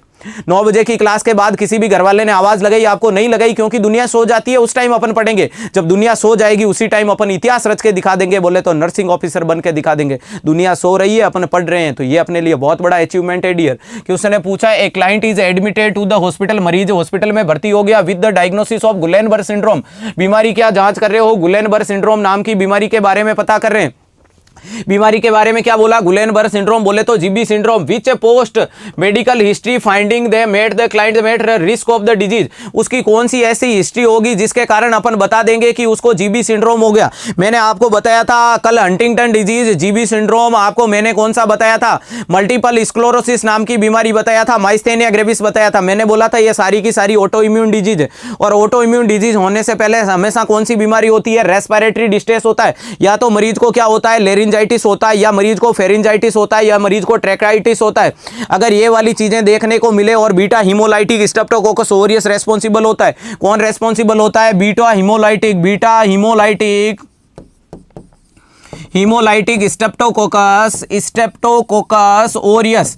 जी हाँ, ये आपका क्या होता है, इसके लिए रेस्पॉन्सिबल होता है, तो ये आपको पता है ना। तो यहाँ क्या बोल रहा है, पहला बोल रहा है meningitis and encephalitis during the last 5 year. पहला ऑप्शन बोल रहा है कि भाई साहब को मेनिंजाइटिस या मेनिंजाइटिस और एनसेफेलाइटिस हुआ था 5 साल पहले, उसके कारण है क्या, उसके कारण नहीं है दोस्तों, ये नहीं। अरे भैया OT, ICU, emergency, image base, video base की चिंता मुझ पे छोड़ो, पढ़ाई की कंटिन्यू करने की कसम आप खा लो। 4:15 बजे सेशन होता है, शाम को 6:30 बजे सेशन होता है, रात को 9 बजे सेशन होता है। उत्कर्ष नर्सिंग क्लासेज के इस चैनल को सब्सक्राइब कर लेना अगर किसी ने नहीं किया, नोटिफिकेशन के बेल आइकन को ऑन कर लेना, हर चीज को डील कर देंगे। और दोस्तों आपको मैं अभी इंपॉर्टेंट चीज दे देता हूं कि सुबह 10 बजे सेशन होगा, जिसके अंदर आपको बताया जाएगा कि कैसे बना जाएगा नर्सिंग ऑफिसर, कौन कौन से कंटेंट को पढ़ना है, वो कंटेंट कहां से प्राप्त करना है, कंटेंट कहां से लेना है, किस प्रकार से अपनी तैयारी करें, कम समय में कैसे सिलेक्शन करें, वो अपन अलग से सेशन रखा है सुबह 10 बजे। तो एक भी बच्चा ऐसा नहीं होना चाहिए जो मुझे अभी लाइव सेशन में ज्वाइन कर रहा है लेकिन सुबह 10 बजे नहीं देख रहा है। अलार्म लगा देना मोबाइल में, क्योंकि उस टाइम भी आपको बहुत इंपॉर्टेंट चीजें मिलेगी जो अपन क्लास में डील नहीं कर पाते। क्लास में समय की सीमाएं रहती है, टॉपिक वे रहते हैं, तो उसके कारण वो सुबह डील करेंगे। कल सेशन होगा इंपॉर्टेंट, नॉट सेट को कैसे क्रैक करें, क्लियर है। तो ये गलत हो गया। दूसरा बोल रहा है seizure and trauma in the brain with the last year. वो बोल रहा है कि ट्रोमा के कारण भाई साहब को सीजर, बोले तो ताने आ रही थी, और कब आ रही थी, with in the last year. अभी तो 90 हो गया, 10% पड़ा है, क्यों चिंता कर रहे हो मेगावाट। चलिएगा, तो ये बात भी गलत है, ये भी कंसेप्ट नहीं होगा। तीसरा बोल रहा है बैक इंजरी, बोले तो बैक साइड में इंजरी आ गई, trauma of the spinal cord during the last 2 year, 2 साल पहले उसको स्पाइनल कोड इंजरी हुई, तो इसका यहां कोई संबंध है क्या, वो भी संबंध नहीं है। ये भी चीज गलत हो गई, ये भी चीज क्या हो गई, गलत हो गई। तो लास्ट ऑप्शन क्या बोल रहा है, रेस्पिरेटरी और gastrointestinal infection during the previous month, पिछले महीने में क्या हो गया था, रेस्पिरेटरी का इंफेक्शन हुआ था। जवाब यही जाएगा। ये किसको इंडिकेट कर रहा है, ऑटो इम्यून डिजीज को इंडिकेट कर रहा है, और ऑटो इम्यून डिजीज को इंडिकेट कर रहा है, इसका मतलब जवाब क्या जाएगा, करेक्ट आंसर रहेगा D. Very very very very important चीज है आपकी गुलेनबर्ग सिंड्रोम, मल्टीपल स्क्लेरोसिस, आपको मैंने बताया था माइस्थेनिया ग्रेविस। ये वाली बीमारियां क्या है, ऑटो इम्यून डिजीज है, जिसके अंदर हंटिंगटन कोरिया भी पड़ा था। ऑटो इम्यून डिजीज के लिए हमेशा प्राइम मोटो रेस्पॉन्सिबिलिटी वो चीज क्या, जी हाँ, यहां पर याद रख लेना, glomerulonephritis is also auto immune disease, यानी अपनी बॉडी की इम्यूनिटी अपनी बॉडी के खिलाफ क्या बना लेती है, एंटीबॉडी बना लेती है, जिसके कारण यह बीमारी हो जाती है। गुलेनबर्ग सिंड्रोम के किसके कारण, डिस्ट्रक्शन के कारण होगा, तो जी हाँ दोस्तों, इसके अंदर असेंडिंग वीकनेस देखने को मिलेगी। क्या असेंडिंग वीकनेस देखने को मिलेगी। असेंडिंग वीकनेस का मतलब क्या होगा, बॉडी के नीचे नीचे, जी हाँ, पैरों से धीरे धीरे वीकनेस बॉडी के ऊपर तक बढ़ने लग गई है। और इसके अंदर कौन सी सेल का क्या हो गया, माइलिन शीथ का डिस्ट्रक्शन होना शुरू हो गया। और माइलिन शीथ कौन सी, पेरिफेरल नर्वस सिस्टम की बीमारी है। कौन सी, पेरिफेरल नर्वस सिस्टम की यह बीमारी है, जीबी सिंड्रोम। और पेरिफेरल नर्वस सिस्टम में माइलिन शीथ कौन बनाता है, स्वान सेल बनाती है। अरे जोर से बोलो, कौन बनाती है, स्वान सेल बनाती है। और स्वान सेल का डिस्ट्रक्शन हो गया, कौन बनाती है, स्वान सेल बनाती है। जी हां, स्वान सेल का क्या हो गया, डिस्ट्रक्शन हो गया, तो माइलिन शीथ नहीं बनी, उसके कारण क्या हो गया, मरीज में असेंडिंग वीकनेस देखने को बोली, वो तो नीचे से ऊपर की तरफ धीरे धीरे वीकनेस देखने को मिलेगी। और सीवियरिटी कब बढ़ जाएगी, जो बच्चे सोने जा रहे हैं वो सोच लेना, अपने नोट सेट के सपनों को छोड़ के जा रहा हूं। क्लियर हो गया दोस्तों का। चलिए, आपने मैंने क्या बोला, सीवियरिटी कहां होगी, जब रेस्पिरेटरी इन्वॉल्वमेंट हो जाएगा, रेस्पिरेटरी फेलियर वाली कंडीशन में सीवियरिटी देखने को मिलेगी। कहां देखने को मिलेगी, रेस्पिरेटरी फेलियर वाली कंडीशन में। चलिएगा, नेक्स्ट क्वेश्चन क्या पूछ रहा है आपसे, विच of the following is not a function of the sympathetic nervous system. मैंने पूछा, बता दिया था पूरा का पूरा बता दिया था, सिंपैथेटिक नर्वस सिस्टम। और आपने यहां क्वेश्चन है क्या पूछा, नॉट है। तो पहला बोल रहा है डायलेट प्यूटल, क्या आंखें बड़ी हो जाएगी, तो मैंने बोला था कुत्ता पीछे भाग रहा है, और कुत्ता पीछे भाग रहा है तो आंखें बड़ी हो जाएगी। दूसरा क्या बोल रहा है, रेस्ट एंड डाइजेस्ट नहीं होगा, फ्लाइट एंड फाइट यानी करो या मरो होगा, लेकिन ट्रेकिकार्डिया भी होगा। फाइट एंड डाइजेस्ट वाली चीजें कब होगी, सॉरी, दूसरा क्या बोल रहा है, रेस्ट एंड डाइजेस्ट यानी आराम करेंगे, सोते रहेंगे, सोते रहेंगे, सोते रहेंगे, और सोते सोते क्या करेंगे, खाने को डाइजेस्ट करेंगे। ये वाली चीजें कहां नजर आएगी, सॉरी, राइट आंसर क्या रहेगा, बी रहेगा। और ये चीजें देखने को मिलेगी पैरासिम्पैथेटिक नर्वस सिस्टम में। बाकी अपन ने पूरा का पूरा डील कर लिया था, यहां समय खराब करने का कोई भी जरूरत नहीं है। चलेगा, नेक्स्ट क्वेश्चन आपसे क्या पूछ रहा है, इंपॉर्टेंट क्वेश्चन है, जल्दी से पढ़ के फटाक से जवाब दे दीजिएगा डियर।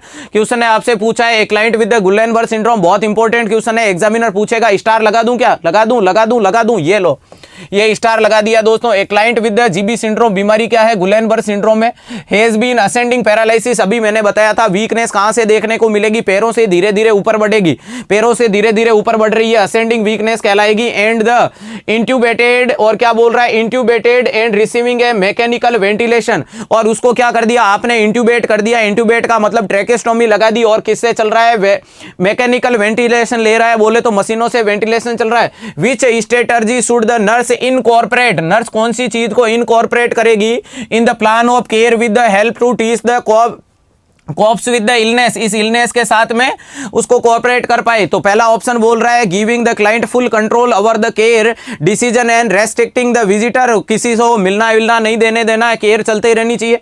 दूसरा बोल रहा है providing A positive feedback and encouraging activity range of the motion. ध्यान से सुन लेना, क्वेश्चन ने क्या पूछा था, एक बीमारी है जिसको बीमारी में गुलेनबर्ग सिंड्रोम हो चुका है, बोले तो peripheral nervous system, sorry, peripheral nervous system के जो पेरिफेरल नर्व है उनकी जो माइलिन शीथ बनाती है और स्वान सेल उसका डिस्ट्रक्शन हो गया, जिसके कारण क्या हो गया, मरीज में ध्यान से गलत होगा कि भैंस पानी में जाएगी, वादा करता हूं भैंस पानी में जाएगी, सब्र से करना, कॉपी पेस्ट मत करना, लोगों के पीछे खुद को बर्बाद मत कर लेना, अपने ऑप्शन दिल बोले वही जवाब देना। असेंडिंग वीकनेस बोले तो धीरे धीरे ऊपर की तरफ बढ़ रही है, वो मरीज के अंदर nurse incorporate the plan of care, उसके अंदर प्लान पेयर कर रही है, अभी वो वेंटिलेटर पे, कॉप विद द इलनेस, उसकी बीमारी को देखते हुए वो क्या करेगी, पहला बोल रहा है गिविंग क्लाइंट फुल कंट्रोल, उसके ऊपर फुल कंट्रोल करना है, केयर डिसीजन, केयर के रिगार्डिंग डिसीजन के बारे में, एंड द रेस्ट्रिक्टिंग विजिटर, बोले तो किसी से मिलना जुलना नहीं, सारी चीजें बंद। दूसरा बोल रहा है प्रोवाइडिंग ए पॉजिटिव फीडबैक, उसको पॉजिटिव फीडबैक दो, उसको मोटिवेट करो, एंड द एनकरेजिंग, बोले तो बढ़ावा दो active range of the motion, उसको क्या करो, प्रोत्साहन दो कि बहुत अच्छा कर रहे हो, घबराने की जरूरत नहीं है, पहले से अब काफी ठीक हो, अच्छा कर रहे हो, करके दिखाओ। तीसरा ऑप्शन बोल रहा है कि प्रोवाइडिंग इंफॉर्मेशन, उसको जानकारी दो, गिविंग ए पॉजिटिव फीडबैक, उसको पॉजिटिव फीडबैक दो, एंड एनकरेजिंग द रिलैक्सेशन, और उसको बोलो कि आप रिलैक्स हो जाओ, शांत हो जाओ, घबराने की जरूरत नहीं है। और लास्ट बोल रहा है providing A intravenous administration of the sedative, उसको नींद की दवाई दे दो, और reducing the distancing and the limiting the visitor, घर वालों से मिलना जुलना कम कर दो, मिलना जुलना कम कर दो, और उसके डिस्टेंस को नींद की दवाई दे करके कम कर दो। तो पहला ऑप्शन तो बोल दिया मिलना जुलना बंद कर दिया, तनाव ज्यादा बढ़ जाएगा। ध्यान से सुनना, बीमारी गुलेनबर्ग सिंड्रोम है, गुलेनबर्ग सिंड्रोम में भाई साहब का रेस्पिरेटरी इन्वॉल्वमेंट हो गया, बोले तो डायफ्राम का क्या कर दिया, डायफ्राम सिस्टम ने काम करना कम कर दिया तो मरीज को वेंटिलेटर पे लेना पड़ा, इंट्यूबेट करना पड़ा। बोले तो ट्रेकेस्टोमी करके इंट्यूबेट करके वेंटिलेटर पे ले लिया। अब घर वालों से नहीं मिलने दे रहे हो, तनाव कितना बढ़ेगा। वो तो सोच रहा है कि दुनिया में सबसे भयंकर बीमारी मुझे हो गई, मैं तो मरना निश्चिंत है। ऐसी हरकत नहीं करें तो पहला ऑप्शन गलत। दूसरा बोल रहा है प्रोवाइडिंग पॉजिटिव फीडबैक, अच्छी बात है, उसको पॉजिटिव फीडबैक दो। Encouraging activity of range motion of the exercise, उसको रेंज ऑफ मोशन एक्सरसाइज के लिए सजेस्ट नहीं करेंगे, क्योंकि करेगा तो बॉडी पे लोड पड़ेगा, और लोड लेने की कंडीशन में अभी भाई साहब है नहीं, क्योंकि लोड पहले ज्यादा ले लिया था, अभी तो रेस्पिरेटरी अरेस्ट वाली कंडीशन है, तो ये ऑप्शन गलत हो गया। तीसरा बोल रहा है प्रोवाइडिंग इंफॉर्मेशन, यानी उनको जानकारी दो, अच्छी बात है, उनको जानकारी दो, उनको कौन सी बीमारी है, क्या है, कैसे ठीक होगी। दूसरा बोल रहा है गिविंग ए पॉजिटिव फीडबैक, उनको पॉजिटिव फीडबैक दो कि कल आपकी रेस्पिरेटरी रेट 12 थी, लेकिन आज आपने अच्छे से एफर्ट लगा करके उसको 13-14 पे कर लिया, बोले तो आपकी रेस्पिरेटरी रेट अच्छी है, आप बिना वेंटिलेटर के भी कुछ घंटे जिंदा रह सकते हो। बोले तो कल तो आपको बिना वेंटी के आंख नहीं खुल रही थी, आज आप बिना वेंटी के बोले तो बिना फेस मास्क के भी 1 घंटे तक रह गए हो, तो ये कंडीशन उसको प्रोवाइड करानी है। आज से कल ठीक हो गए, और उसको क्या बोलोगे, एनकरेजिंग द रिलैक्सेशन, यानी शांत रहने की सलाहें दोगे कि अपनी बॉडी को कैसे रिलैक्स करें। राइट आंसर क्या जाएगा, सी जाएगा डियर। बाकी के ऑप्शन यहां मैच नहीं खाते हैं, क्लियर है। लास्ट ऑप्शन आपसे क्या बोल रहा है, राइट आंसर सी जाएगा, राइट आंसर सी जाएगा। लास्ट बोल रहा है प्रोवाइडिंग इंट्रावीनस, यानी क्या कर दो, वेन में दवाई लगा दो। एडमिनिस्ट्रिंग ए सेडेटिव, बोले तो नींद की दवाई दे करके उसको सुला दो ताकि डिस्ट्रैक्शन कम हो जाए, और क्या लिमिट कम हो जाए, लिमिट कम कर दो विजिटर से। तो ये गलत बात है कि नींद की दवाई दे करके उसको सुला दिया। बीमारी हो गई, बीमारी होना अलग बात है, बीमारी का कंसेप्ट ये नहीं कि भाई साहब को नींद की गोली लगा दी। आपके पास नींद का इंजेक्शन है तो इसका मतलब ये थोड़ी है आने वाले हर एक व्यक्ति को नींद का इंजेक्शन लगाओगे। चलेगा दोस्तों, आज के सेशन का लास्ट क्वेश्चन आपके लिए सामने आ चुका है, फटाक से जवाब देकर के सेशन का समापन करते हैं। क्वेश्चन के अंदर पूछा है, a client with the neurological deficient involving in the limbic system, किसके अंदर दिक्कत आ गई, लिम्बिक सिस्टम में दिक्कत आ गई। On the assessment which finding specific the type of the deficient, मरीज के अंदर लिम्बिक सिस्टम के अंदर कोई भी दिक्कत हो गई तो क्या चीजें देखने को मिलेगी। लिम्बिक सिस्टम किससे बना होता है, तो लिम्बिक सिस्टम बनता है हिप्पोकैम्पस से, लिम्बिक सिस्टम बनता है अमाइगडाला से, लिम्बिक सिस्टम किससे बनता है, मेडुलो ऑब्लोंगेटा से। ध्यान से सुन लेना किसका बोल रहा हूं, हिप्पोकैम्पस, हिप्पोकैम्पस से बनता है, थैलेमस से बनता है, अमाइगडाला से बनता है, अमाइगडाला से बनता है। किससे बनता है, अमाइगडाला से, हिप्पोकैम्पस से, थैलेमस से, मेडुलो ऑब्लोंगेटा से। अगर इसके द्वारा क्या बनता है, लिम्बिक सिस्टम, जो क्या करता है, इमोशन के लिए रेस्पॉन्सिबल होता है। किसके लिए, इमोशन के लिए रेस्पॉन्सिबल होगा। कंसेप्ट निकाल के लाऊंगा, इस क्वेश्चन से 2 सेकंड का वेट कर लेना डियर। इमोशन के लिए रेस्पॉन्सिबल होगा तो आपसे बोल रहा है which finding specific type of deficient, कौन सी चीज की कमी देखने को मिलेगी अगर वहां दिक्कत पैदा हो गई। पहला बोल रहा है it disoriented the person place time, बोल रहा है कि भाई साहब क्या हो गए, डिसओरिएंटेड हो गए। जी हाँ, अमाइगडाला, बहुत बढ़िया, बेस्ट आंसर अमाइगडाला ही रहता है। दूसरा बोल रहा है affect is flat with the period of the emotion liability, उसके अफेक्ट क्या हो गए, नॉर्मल हो गए, फ्लैट हो गए, बोले तो खत्म की तुलना में चले गए, और मरीज में इमोशन की लेबिलिटी, यानी जो इमोशन ऊपर नीचे ऊपर नीचे हो रहे थे, कभी खुशी कभी गम वाले, वो खत्म होने लगे। तीसरा बोल रहा है can not recall what is the eaten the and breakfast, दिन में क्या खाया था याद नहीं है, दिन में क्या खाया था याद नहीं है, मेमोरी की कमी है।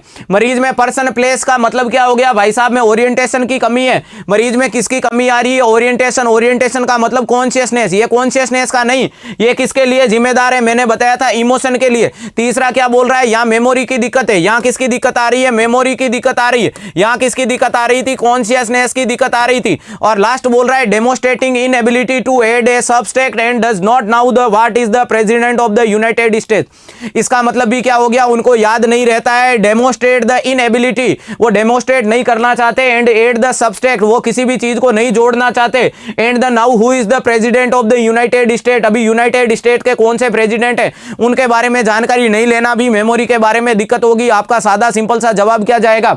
दूसरा बोल रहा है अफेक्ट क्या हो गए, फ्लैट हो गए, बोले तो मैंने आपको बोला कांग्रेचुलेशन सेलिब्रेशन, एम्स जोधपुर ने आपको बुला लिया, लेकिन आप बोल रहे हो ठीक है बुला लिया तो बुला लिया, चले जाएंगे क्या, ऐसा इफेक्ट दिखा रहे हो, मतलब क्या हो गए, अफेक्ट फ्लैट, कोई खुशी नहीं, कुछ भी खुशी नहीं, ये फ्लैट अफेक्ट है। With the period of emotion liability, जब आपके इमोशन ऊपर नीचे हो रहे थे उस टाइम में आपने ऐसे इमोशन दिखाई दिए, इसका मतलब क्या हो गया कि आपके कोई भी इमोशन फ्लैट नजर आए। चलेगा दोस्तों, आज का सेशन अपना यहीं तक रहेगा। बहुत अच्छी से आपने मेहनत की थी, बहुत अच्छा स्ट्रगल, इस रात को इतने समय तक आपने के सेशन को अटेंड करके ये क्लासें ज्वाइन की है, डेफिनेटली 100% आपको आपकी सफलता की तरफ लेकर जाएगी। दुनिया की कोई ताकत नहीं रोक सकती जो आपका सिलेक्शन नहीं होने देगी। तो पढ़ते रहिएगा, मस्त रहिएगा, अपनी पढ़ाई को कंटिन्यू रखिएगा, भटकने की जरूरत नहीं है। कल भी अपना सेशन होगा, सुबह आपके 10 बजे क्लास होगी, कौन सी नॉरसेट को कैसे क्रैक करें यह संपूर्ण जानकारी होगी। उसके बाद में 4:15 बजे क्लास होगी जिसके अंदर साइकेट्रिक नर्सिंग को डील करेंगे। उसके बाद 6:30 बजे क्लास होगी जिसके अंदर जनरल नर्सिंग को डील किया जाएगा। और सबसे लास्ट में बोले तो रात को 9 बजे अपनी क्लास होगी जिसके अंदर किसको डील करेंगे, नर्वस सिस्टम को। उससे ज्यादा इंपॉर्टेंट चीज की जो नॉरसेट के सपनों को लेकर बैठा है, एमसीक्यू लाइव बैच कंटिन्यू है उत्कर्ष क्लासेज में।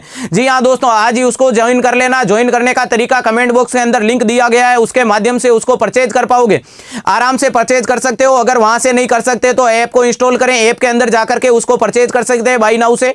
ऑनलाइन रहने वाले विद्यार्थियों को 1500 रुपए में मिलेगा, ऑफलाइन में 3000 में फीस है। 700 रुपए के अंदर आपको 25 मॉडल पेपर की पूरे के पूरे सिलेबस बेस्ड पैटर्न के अंदर रहेगी वो टेस्ट सीरीज अवेलेबल है, जिसके अंदर आपके वीडियो और इमेज बेस्ड क्वेश्चन ऐड किए गए हैं। एमसीक्यू बेस्ड जो कंटिन्यू है, इसके अंदर आपका लाइव क्लासेज रहती है, लाइव क्लासेज ऑफलाइन भी रहती है। उसके अंदर आपको image base, video base, emergency, ICU, OT सारी करवा दिए जाएंगे। एक से एक बेहतरीन क्वेश्चन डील करेंगे, तो बने रहिएगा उत्कर्ष परिवार के साथ। अपने माता पिता को सपनों को ध्यान में रखिएगा, मेहनत करते जाएगा, सफलता डेफिनेटली मिलेगी। खुद से वादा, मेहनत ज्यादा, मजबूत इरादा, दुनिया की कोई ताकत नहीं रोक सकती। ये 3 चीजों को दिमाग में रख लेना। I am the best and I can do it. बने रहें उत्कर्ष परिवार के साथ। Good night all of you dear, बने रहिएगा उत्कर्ष परिवार के साथ। Thank you.